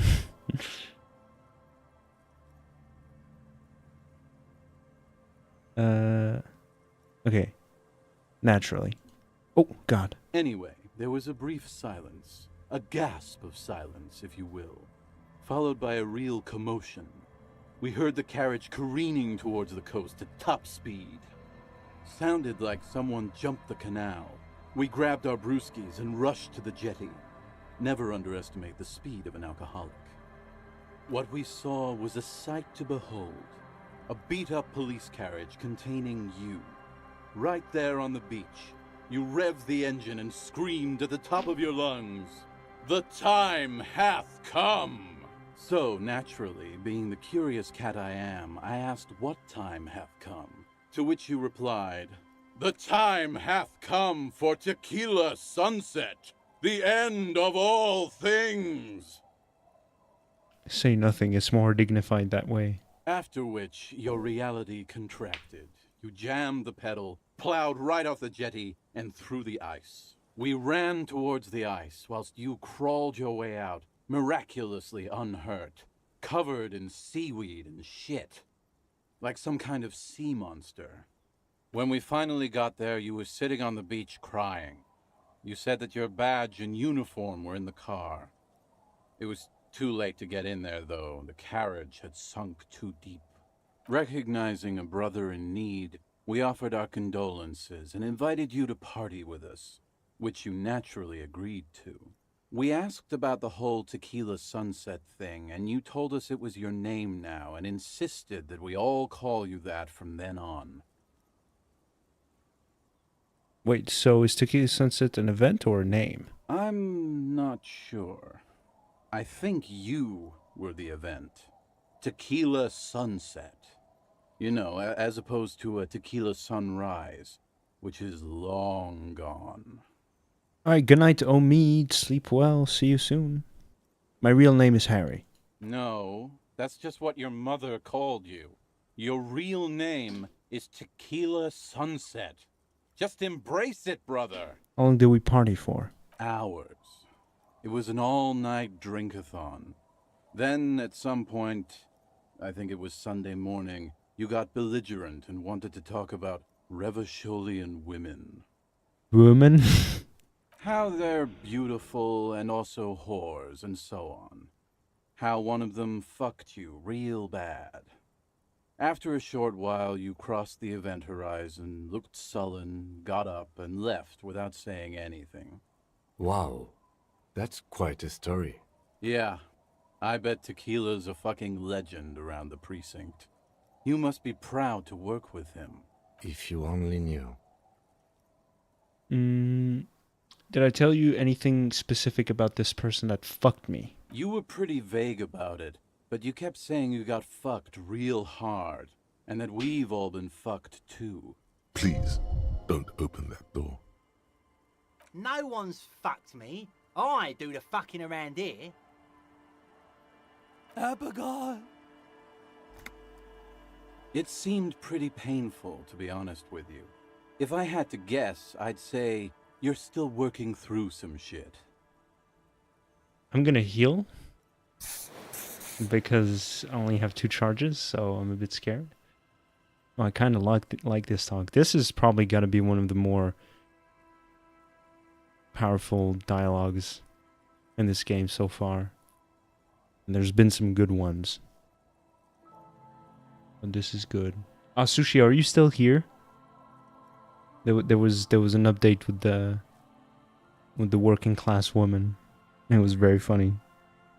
Did I mention... Okay, you're still here. Did you hear what I said? Do you want me to say it again? There's been an update with the working class woman. Basically, we were just walking around. We saw a guy sitting on steps. He was a drunk. And the name was like drunk working class man.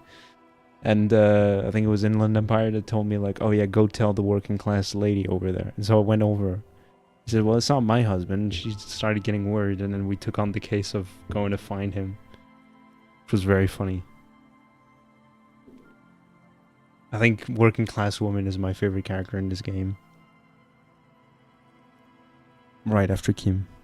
Nice, thank you.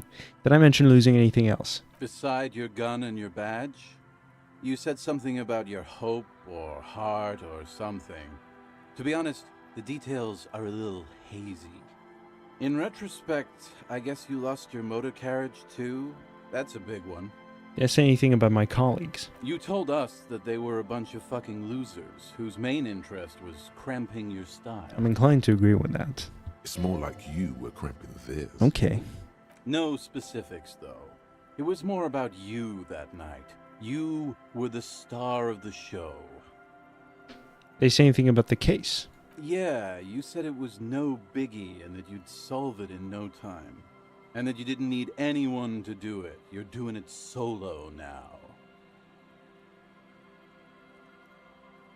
22 hours. A lot of cops go solo and hermit once they reach that level of alcoholism. Yeah, okay, Kim. Don't beat the dead horse. It's not meant as a joke. He's sorry for the hermit cop. Oh, is he sorry cop too? Did we talk politics? Oh, this is scary. Yeah, you kept talking about how the coal mine owners were fucking us all over, just like that woman fucked you. I didn't agree with you, by the way. The spectral hand of the market makes sure everyone gets exactly what they deserve. Dumbass. Did you get a read on what kind of cop I was? You kept apologizing for being such a bad cop, and for the damage you've inflicted on everyone around you. You also kept pausing to knock the heel of your hand against your temples, saying, "Stupid, stupid, stupid." Stupid. I do that too, in real life. I think I'm role-playing this a bit too much. I think I need to disconnect myself from Harry for a second here.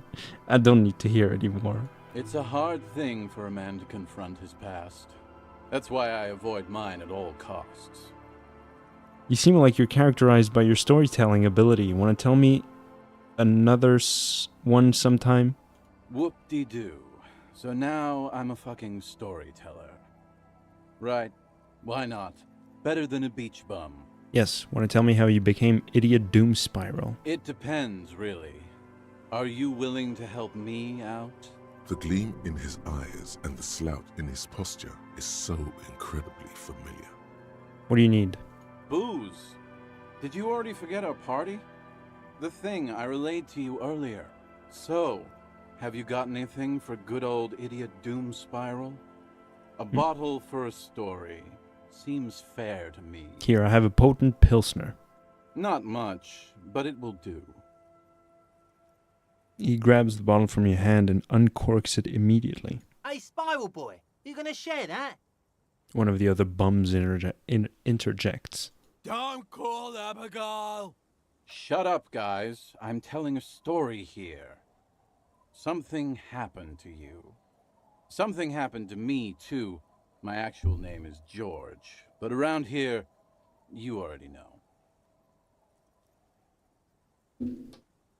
I was once a reasonably high net worth individual, a founder/junior partner at a high concept creative services agency. When my story begins, I had just landed a major contract with an insurance firm. Go on. I used the profits from my agency to finance what I called a cultural incubator.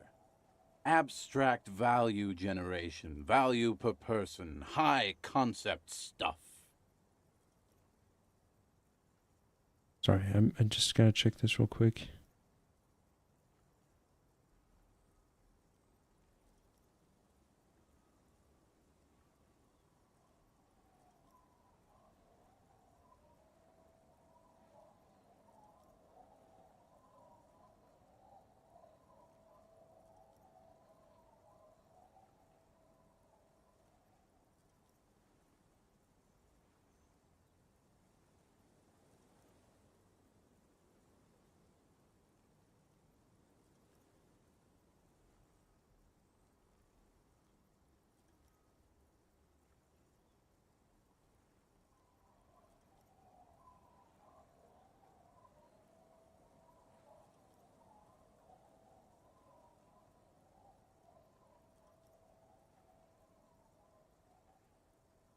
Alright.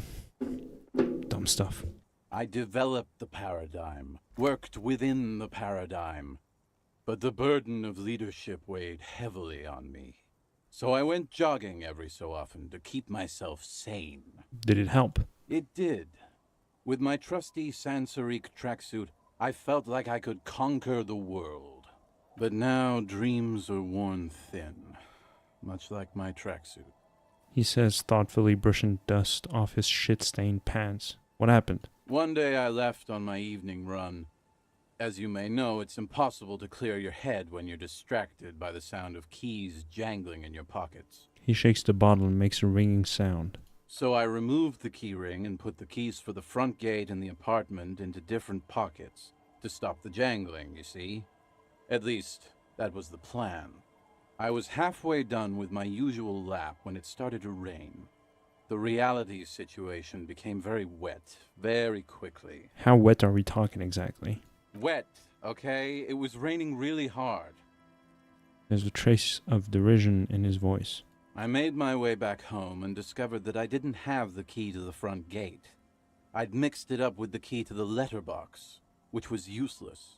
Naturally, the situation required me to climb over the gate, which I did. There was no climbing down because I slipped and landed on my ass. Ouch. Ouch indeed. Reality was looking rather grim just then.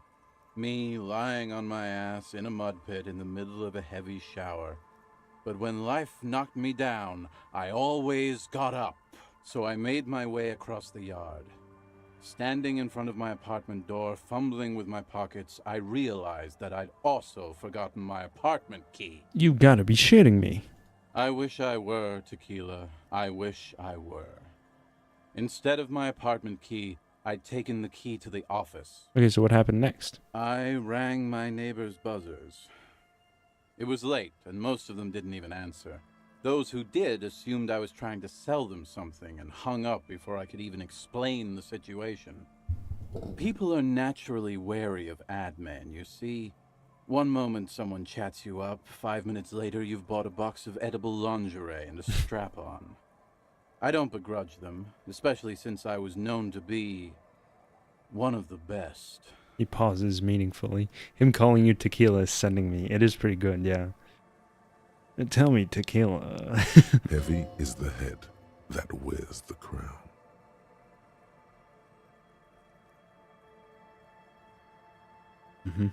Just then, I experienced a moment of clarity. I still had the key to my office. I could wait out the storm there. But when I reached my office, I remembered that I'd asked one of my producers to change the locks that day. And since I hired only the best, he'd already done it, and I couldn't get in. Anyway, long story short, life spiraled out of control. I haven't gotten into my apartment for years, and my girlfriend left me because she didn't want to date a homeless man. The company, well, you see where I'm going with this. So, now you've heard my tragic tale. What do you think? Like nothing you've ever heard, huh? He takes a long swig of his drink. You do realize all of this is your own fault.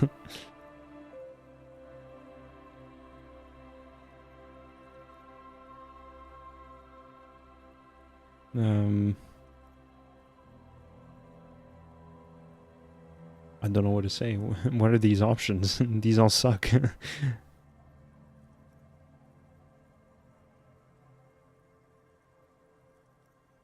Okay, this is funny, I guess. I don't remember you being such a dick before, Tequila. He takes a slow, despondent sip from his bottle, then looks out across the bay towards the skyscrapers of La Delta. That doesn't mean you're wrong, though.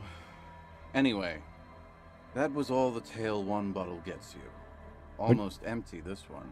What'd you keep losing all your stuff? Good fucking question, Tequila.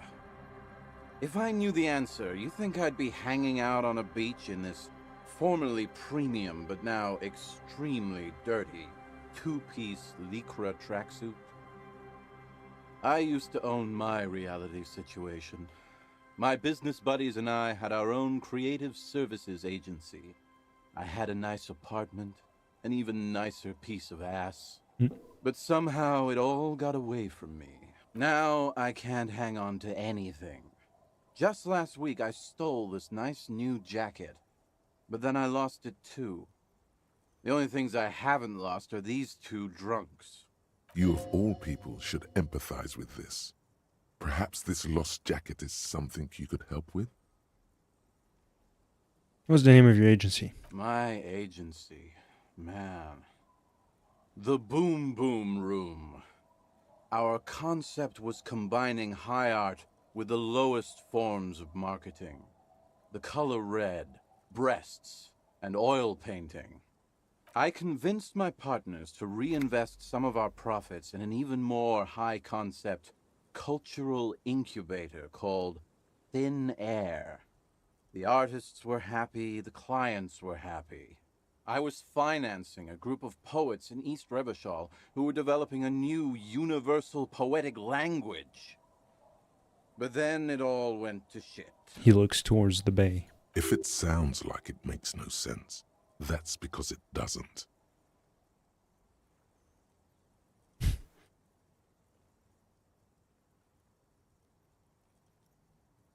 Mixing oil painting and breasts to make ads isn't high art, it's just cynical wankery. Well, you know, sex sells. That's the first rule of advertising.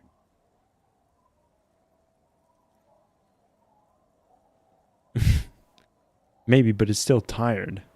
Maybe you're right. Who knows? Maybe we were behind the curve? We were fucking rich, though, that much I know. What's up with the tracksuit? What? You've never seen 100% lycra before? Go on, feel that primo material. Touch it. Pretty nice, huh? This might be one of the last of its kind. Should probably be in a museum, honestly. Takes another sip. Good God. It's nearly impossible to describe how dirty this texture is. It's like rubbing two jellyfish skins together. you feel about 15% less human for having touched it. Randomized trials have also found Lycra, TM, to be associated with a number of exotic, highly malignant cancers.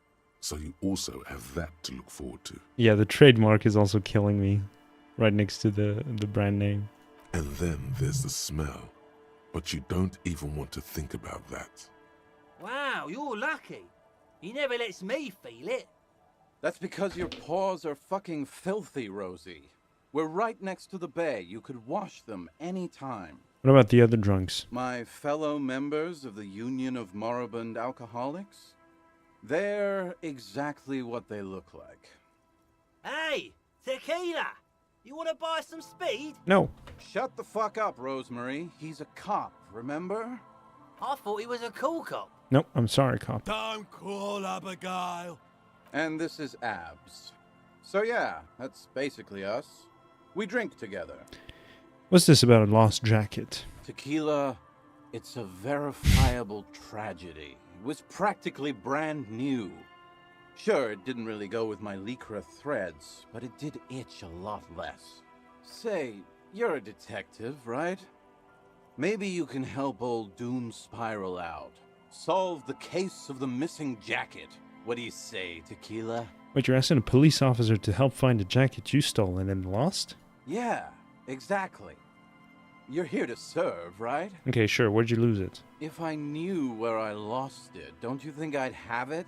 Stupid. I mean, stupid. Maybe I was up by the boardwalk, or walking along the beach, or checking out the abandoned fish market. That's a lot of places. Somewhere north of here, that's for sure. You could ask around, see if anyone's seen it. Let me ask you something else. I'm all ears, Tequila. Be seen you. You too, Tequila Sunset. God, that was long. Okay, how much time? 5 hours, okay.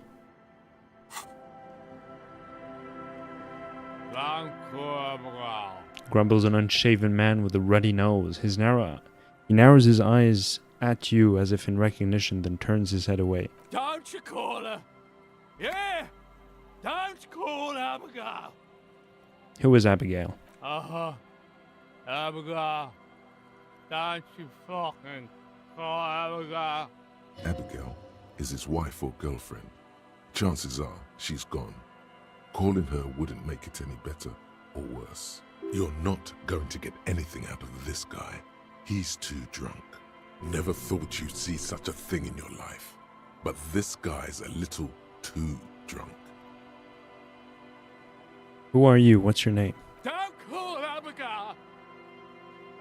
Where am I? What is this place? The man hiccups, then mumbles something unintelligible. Why shouldn't I call Abigail? He snorts and beckons you to lean in closer. Lean in.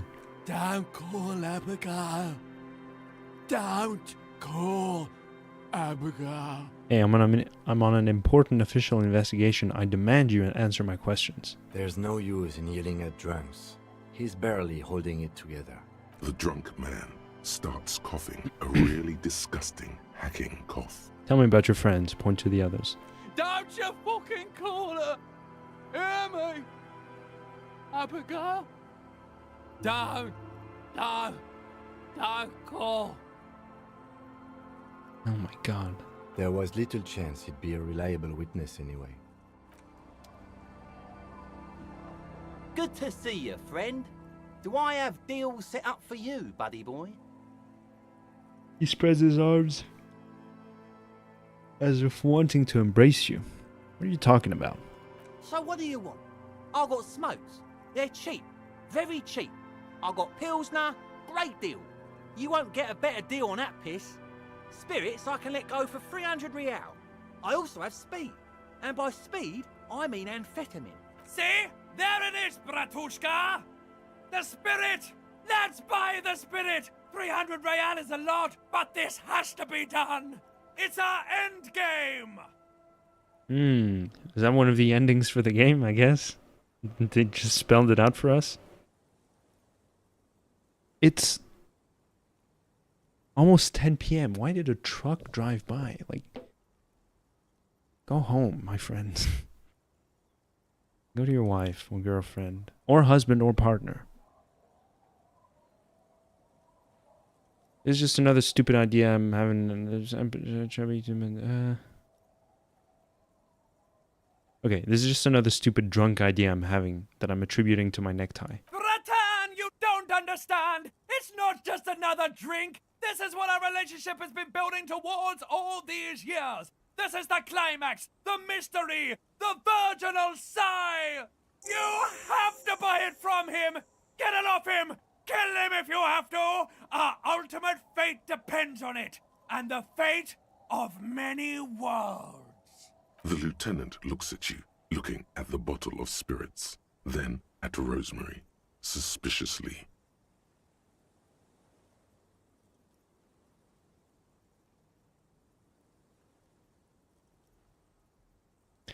Amphetamine? Aye, by amphetamine I mean speed. I I thought by speed you meant amphetamine. Aye, that's what I said. Right, got it. Good, my man. Now what can I offer you? Quite the business venture you set up here. Oh, the system's been good to old Rosemary here, and I'm milking her like a bitch goat in the backyard.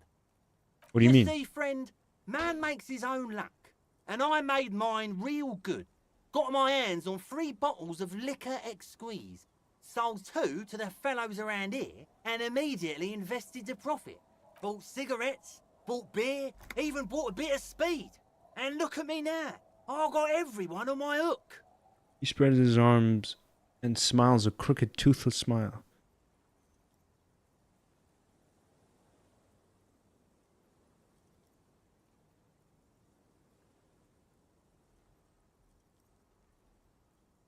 Got a permit for this little shit show. I'm already hooking for Kuno, I think. Seriously? Are you? I'm sorry, Kim. I just wanted to see what happens if I say it. Fine.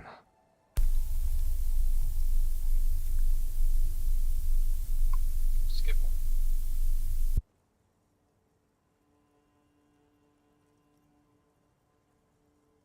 Did you guys hear that?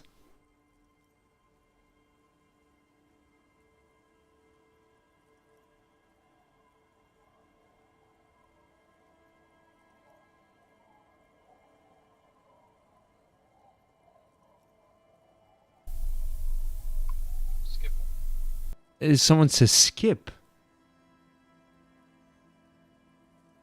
What? Sushi, do you know what that's about? Like my only thought is that they had a voice line, like an audio recording in the studio. Like someone pressed record and then someone in the back said skip this sequence. And somehow it stayed in the game. Yo, that was probably the scariest thing I've had happen to me in this game so far. Skip?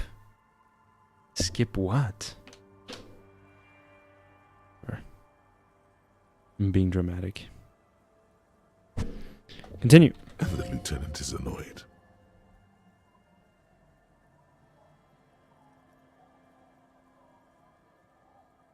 What does a bottle of spirit cost? 300 real. See, friend, it's real valuable. Worth every real, if you catch my drift. Got it from a bit of a business venture. No one can buy spirits for 300 real. That's crazy. You know what's crazy, actually? He grins and bursts out laughing, then takes 3 gulps of his pilsner and stares at you intently. What is? What? What do you mean, what? What did you think was crazy earlier? This guy. He says and shakes his index finger at you. Conversation might bring a discount, no? Where'd you get the bottle of spirits from? Oh, this is medicinal spirits. The good stuff. Got it from the doctor's office. He ain't shitting you! Medicinal spirits are a blast, Bratan! The flaming truth of this joke of a world! I got one of those scientific ampoules a few months ago.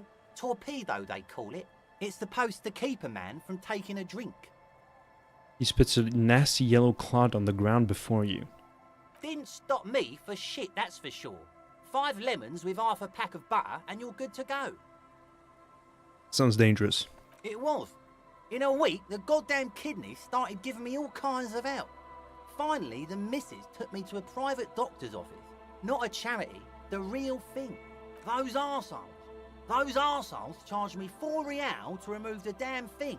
But I came out on top after all. Have they no shame for taking money for a service they provide? But the idiots left me alone in there. Now, I used to teach high school biology. I know what doctors use to preserve dead things. He gets an excited gleam in his eyes. It's like 3 cans of this blue medicinal stuff from the back room. Threw the snakes out and voila. What's left is this beautiful blue stuff. 98.7% almost pure alcohol. 2 I already sold to these fine gentlemen here. But this last one is yours for 3 real, if you want it. Can I smell it first? Yeah, be careful. It's extremely flammable. One spark and the entire city of Revachol is wiped off the map. Feels like someone set a mustard field ablaze right inside your nose, then drenched it in tear gas. Your nose is a singular source of pain, but at the same time you don't remember the last time you felt so alive. In all fairness, that might be attributed to the retrograde amnesia. Did I not tell you, Bratan? This is it! This is our party drink! This is what we're having, baby! Please get it for me! The tie vibrates excitedly around your neck again. So, what's the deal, friend? Want the spirits or not? I think it will prove useful, yes. 3 real and it's yours, friend. The deal of a lifetime. That's a much more reasonable price right there. Makes sense now. Here's the money for the spirits. Just make sure to enjoy that one, friend.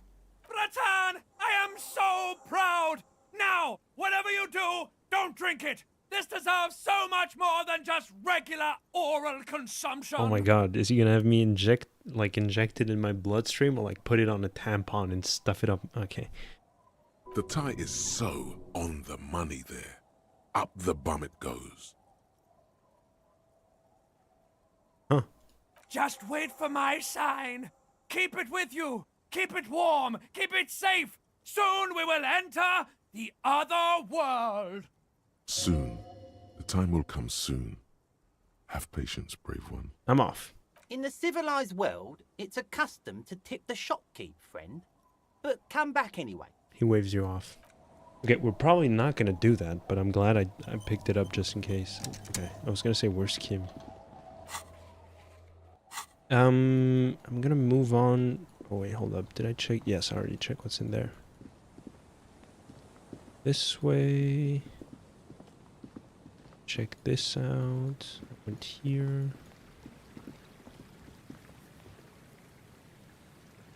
And I feel like we're gonna start exploring what's over there next stream.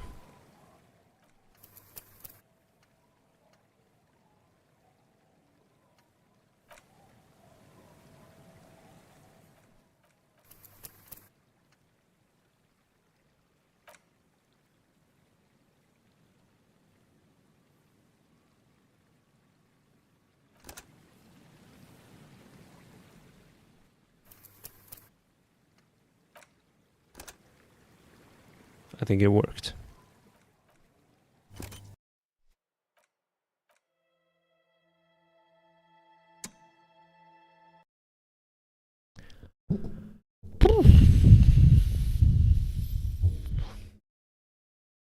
Crazy stuff, dude.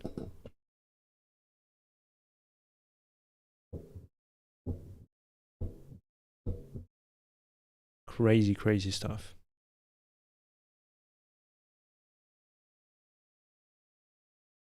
Let's see. Boom.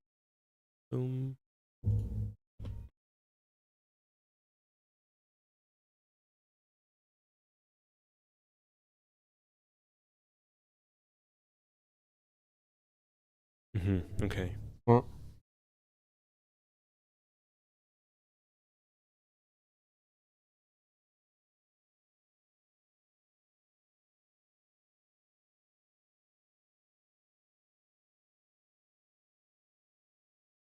I think I'm getting a little worn out with this game. Like I'm kind of reaching Sushi, j'arrive gentiment au bout du rouleau. But there are moments that make it worth it. You know what I'm saying? Like every time we reach some, like this whole conversation with forget his name, the homeless entrepreneur. Cover your ears, Sushi. Yeah, exactly. Like that was a phenomenal moment. You know what I'm saying?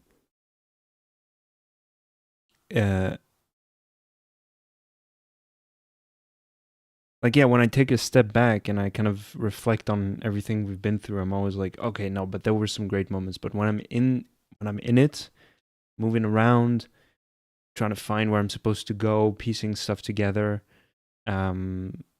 it's a little rough, especially, you know, we're 3 days in, and we still have, well now, well, I mean, I'm saying this like when I was in the moment, right? When we started the stream, I really had a moment where I was like, God, I still have no fucking clue about what happened to me. You know what I'm saying? Now I do. You know what I'm saying? Now I have a vague understanding, or at least a more detailed understanding as to what happened. I guess it's part of like par for the course. You know what I'm saying? What happened? Nothing bad. Nothing bad. I'm just whining right now. I was just saying, je disais juste que j'arrivais au bout du rouleau gentiment with the game. You know what I'm saying? Just like I'm feeling winded out. You know what I'm saying? I'm kind of like, okay, you know, I'm kind of pushing myself to keep going. But yeah, I closed them. No. No. Because like I said again, there are moments that make it worth it. You know what I'm saying? And now, like, the thought just occurred to me now as we were playing, you know, when the necktie was saying, like, oh, this is endgame for us. The thought occurred to me, like, how is this game going to end? Like, really? You know, I was always saying stuff like, I have no idea where this is going, and I have no idea how this is going to end, or blah, blah, blah. But really now I'm thinking, like, I'm trying to conceptualize in my head, how is the game going to end? Like, what is the ending going to look like? And I understand it's like branching paths and like multiple endings, yada, yada, right? Okay, I get that. Let's put that aside. I'm really talking about like with the choices I'm making and et cetera, et cetera. Is it just going to be like case solved? We understand what we do understand what Disco Elysium is now. But we've made peace with our reptilian brain and the centipede inside and everything. You know, the necktie has gone silent. We've reconnected with that one woman, if it is even possible, and stuff like that. You know, like is that the direction this is taking? Is there going to be some nice, you know, happy ending where all is fine and dandy, or is there just one ending, a la RDR2, that is just different according to some of the choices you've made? You know. But ultimately, it is only one ending. There's only one way the story can end. The absolute miserable, pathetic, scum of the earth, bottom of the barrel police officer does not get his happy ending. It's just that in the actions he took, only one way with some tweak. Interesting. Okay. Wow. Okay.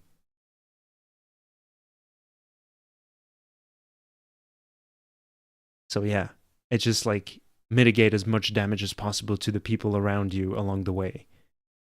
From the moment you've kind of had this hard reset on your psyche and your ego, right? Or your id in this situation.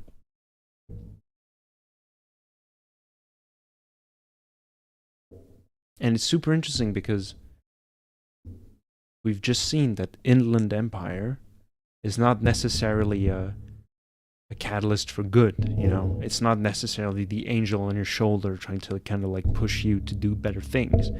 There's some other ones. Empathy is definitely one of those. But when I picked up the little vial, instead of saying like, "Ooh, you're in trouble here," it told me, you know, bide your time.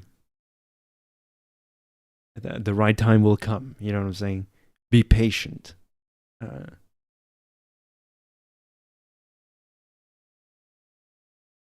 So it just gives depth to these voices, which is very interesting. And also, and I know Sushi, you told me that already,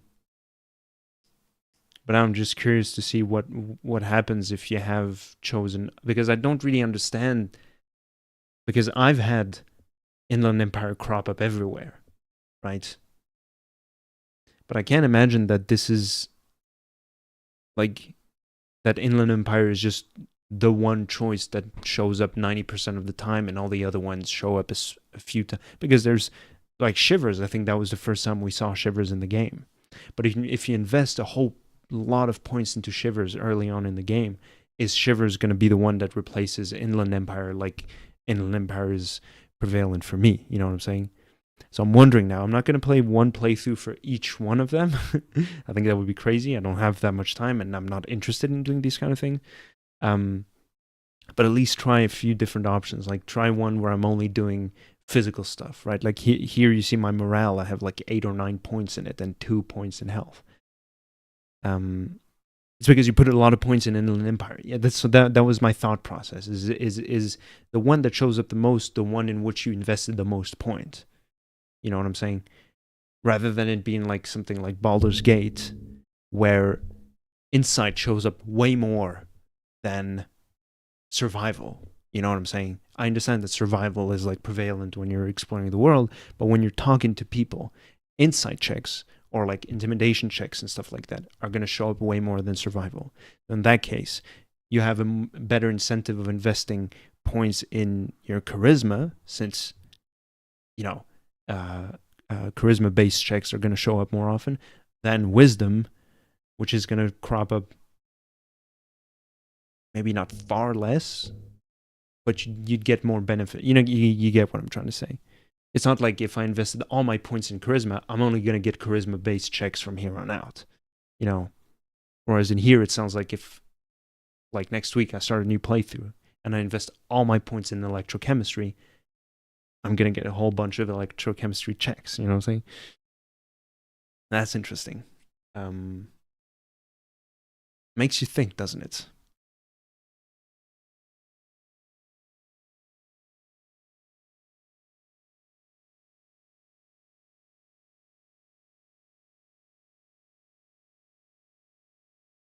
No, but okay, so I was whining before, like, Sushi, I like this game. I really, really like this game. There's some really good stuff in here. I know you don't need my approval or my reassurance or anything, but I feel compelled to point it out.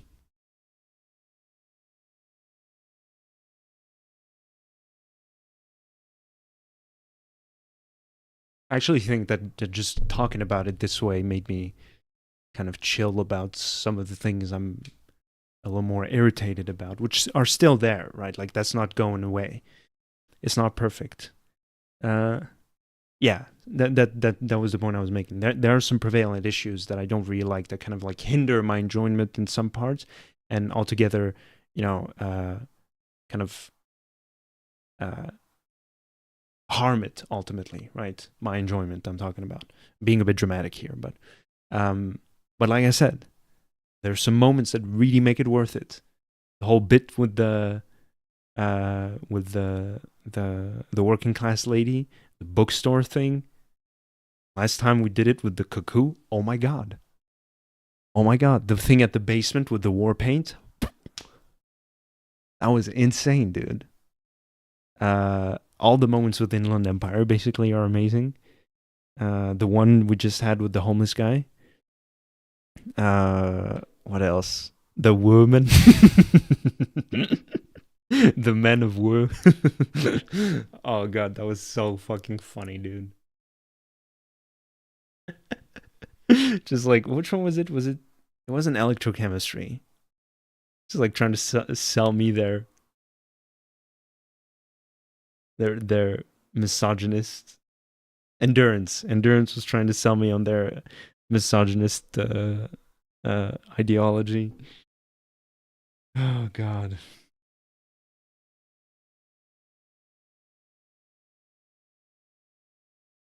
Oh my god, don't say me that, Axel Ocean. What's the matter with you?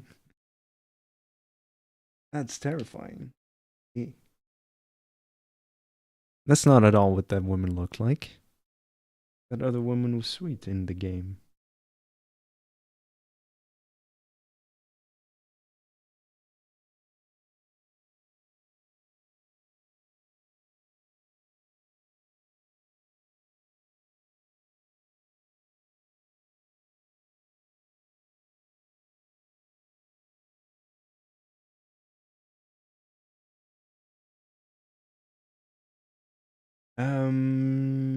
What else? Oh yeah, sushi.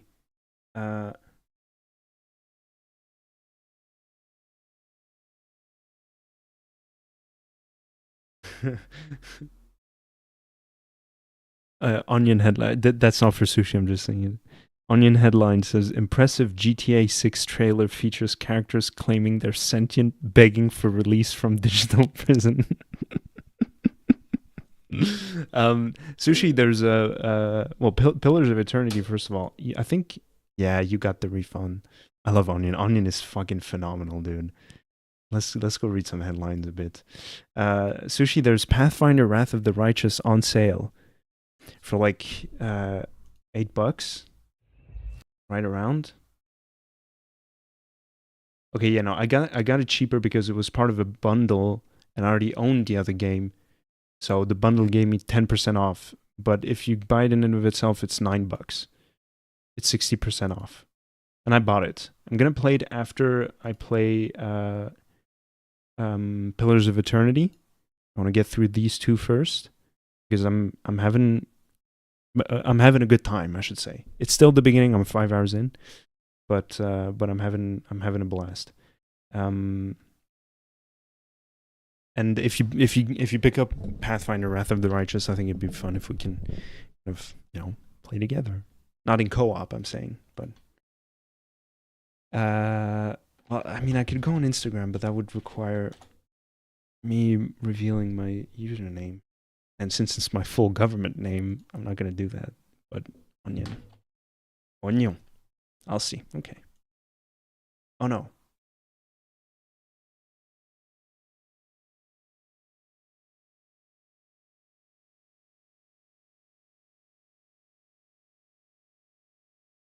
Wait, if I do this, my name show up anywhere. I don't want to risk it. I guess I can do open image and new. No, I cannot.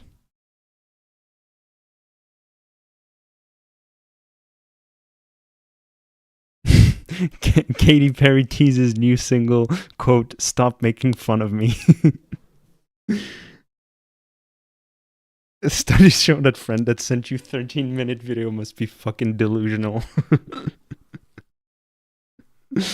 A new Alabama law requires women to leave semen on lower back for 9 months. Hold on, I really gotta, because like the pictures are always good too.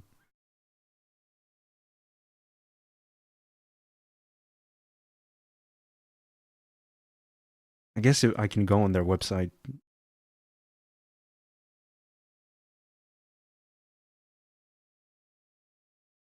There we go. That's gonna be it. And so, and click like this. Yeah, it gives the full article. Gotcha. Okay. Oh wait.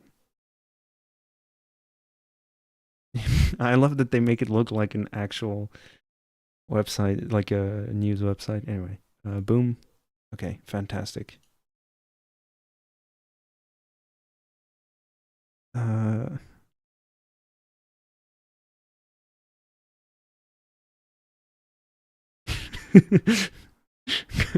Grief is the price we pay for love, reports man clutching empty package of salami.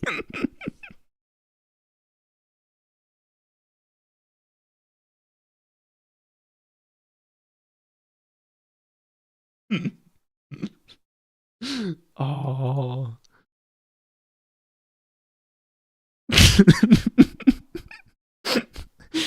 Aerosol can surprisingly upfront about giving you cancer.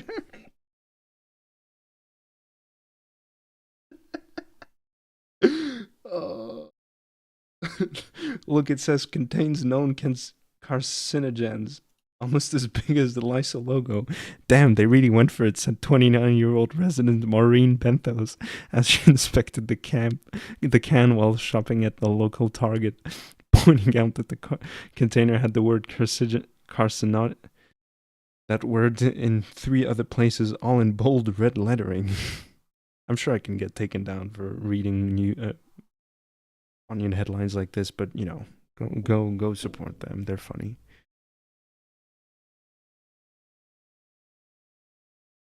FBI warns of American Dream scam.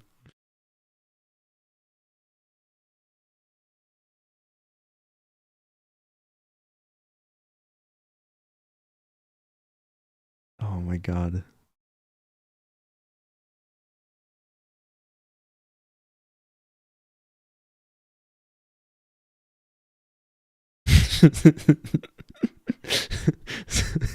Socialites without borders teach Rwandans how to mingle.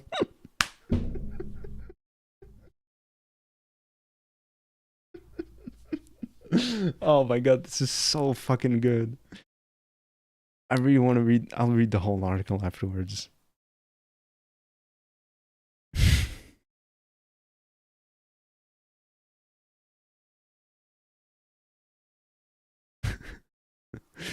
Oh.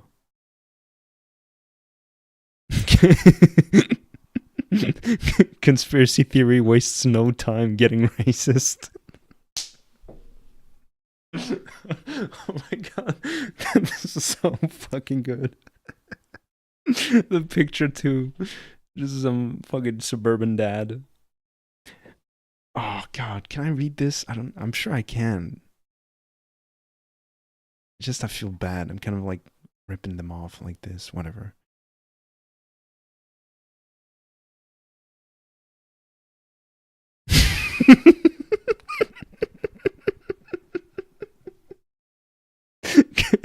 God really dreading visit from older brother who made much more successful Cosmos.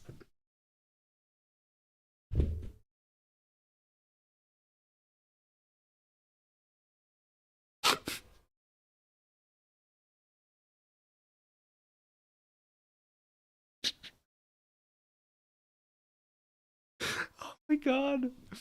Oh, that is so fucking funny. Oh.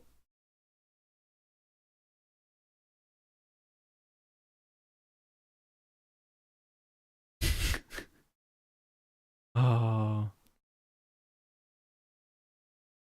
Hey, I did World Ideas some years ago. Oh.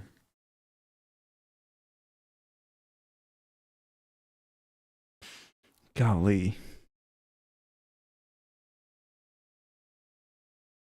New federal law mandates women talk with baby voice.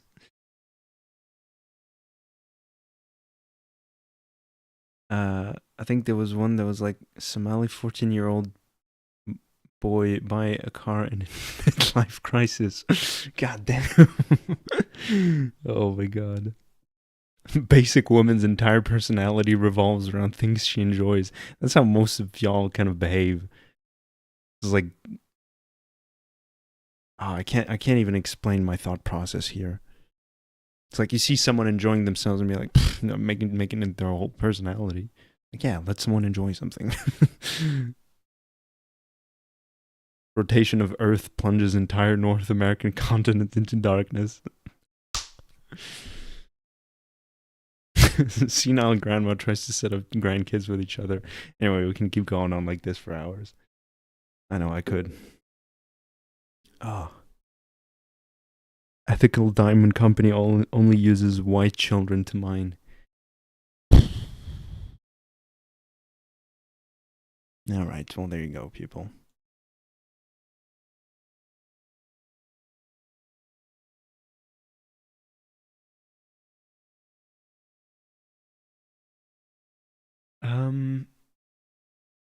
We had a high of 8 viewers today. Didn't stay for too long, but still. Feels good, man.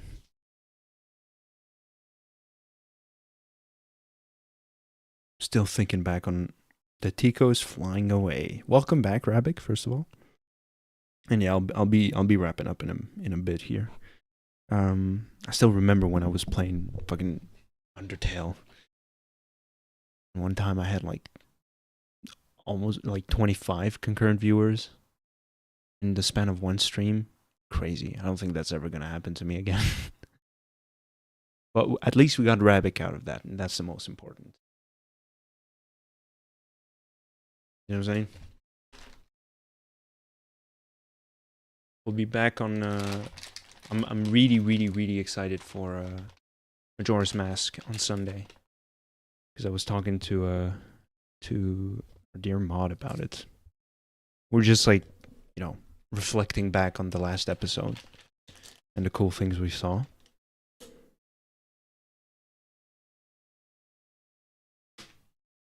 Namely, that giant at the end of the temple. That was crazy.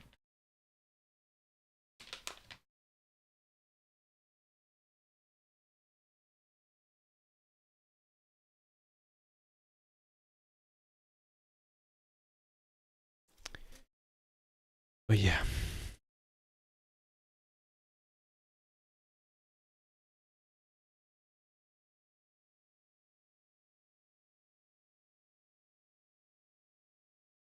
I'll try to upload the Majora's Mask video tomorrow. Can't guarantee anything. If anything, I'll be uploading it on Sunday, which is a bit of a bummer, because I want to upload it the day before so you guys can kind of like catch up on it if you want to before we move on. These videos get no views anyway, so it doesn't matter ultimately. But still, consistency.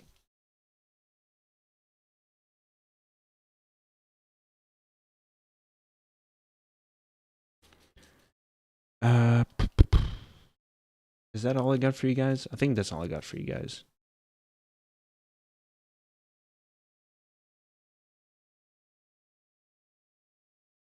I really hope we can move on from the roster of game we got going on fairly soon-ish. If we can kind of knock them all out in one go, in a sense of like, Tico's flying away. Yeah, sorry, Rabik.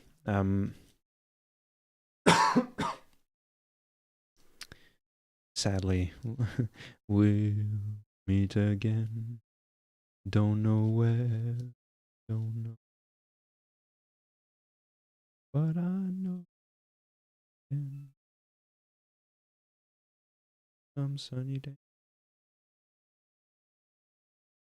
Keep smiling, just like you.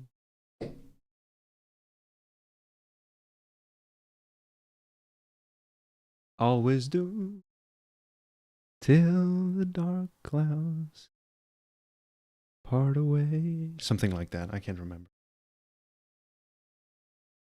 It's a nice song though. If you guys, do you know this because of Gravity Falls? Right? No, it was just I knew it because it was just like it's a song I knew. You know what I'm saying? I heard it sometime when I was a kid. Maybe in a movie or something. I can't remember.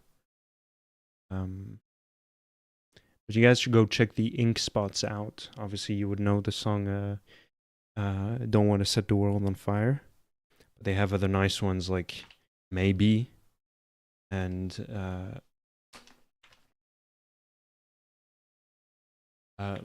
Myself, My Shadow and Me, something like that.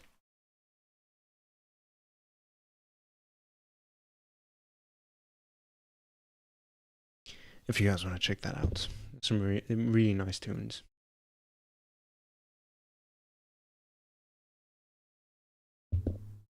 No, his culture is not based on cartoons. Lame.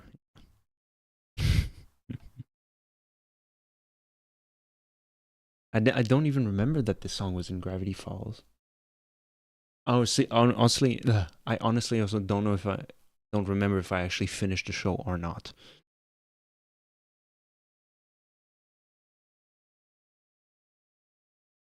I think I did though. Yeah, I'm not sure, honestly. I'm not exactly sure. I can't remember the ending right now. Oh, okay, so, yeah. Well, that I certainly don't remember.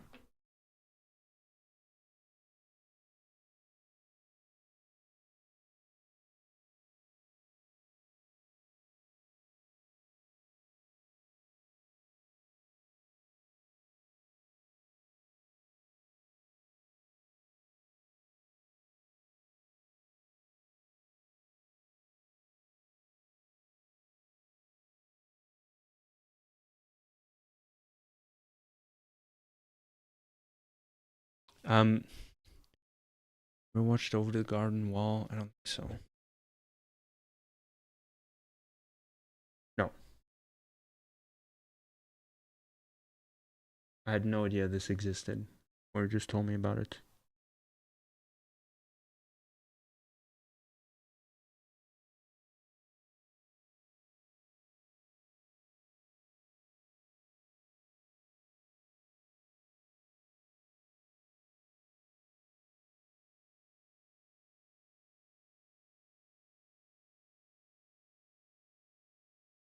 Okay.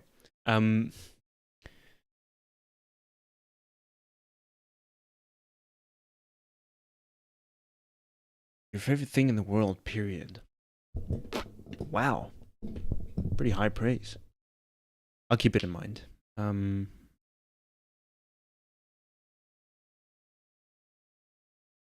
see you guys on Sunday for some Majora's Mask. You guys want to hang out for that? I'll be there. Treat yourselves to something nice. You deserve it. Be well. Drink some water. Get some nice sleep. After you mean? What is that? What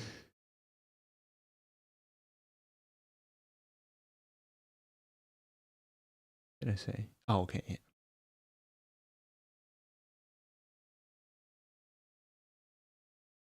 You got you. Let me wrap up the show, Axel. Golly. Yeah, okay. I'll start over. Treat yourself to something nice. You deserve it. Be well. Take care. Drink some water. Get some good rest. And as always, I'll catch you guys on the flip side. Love you all. Bye bye.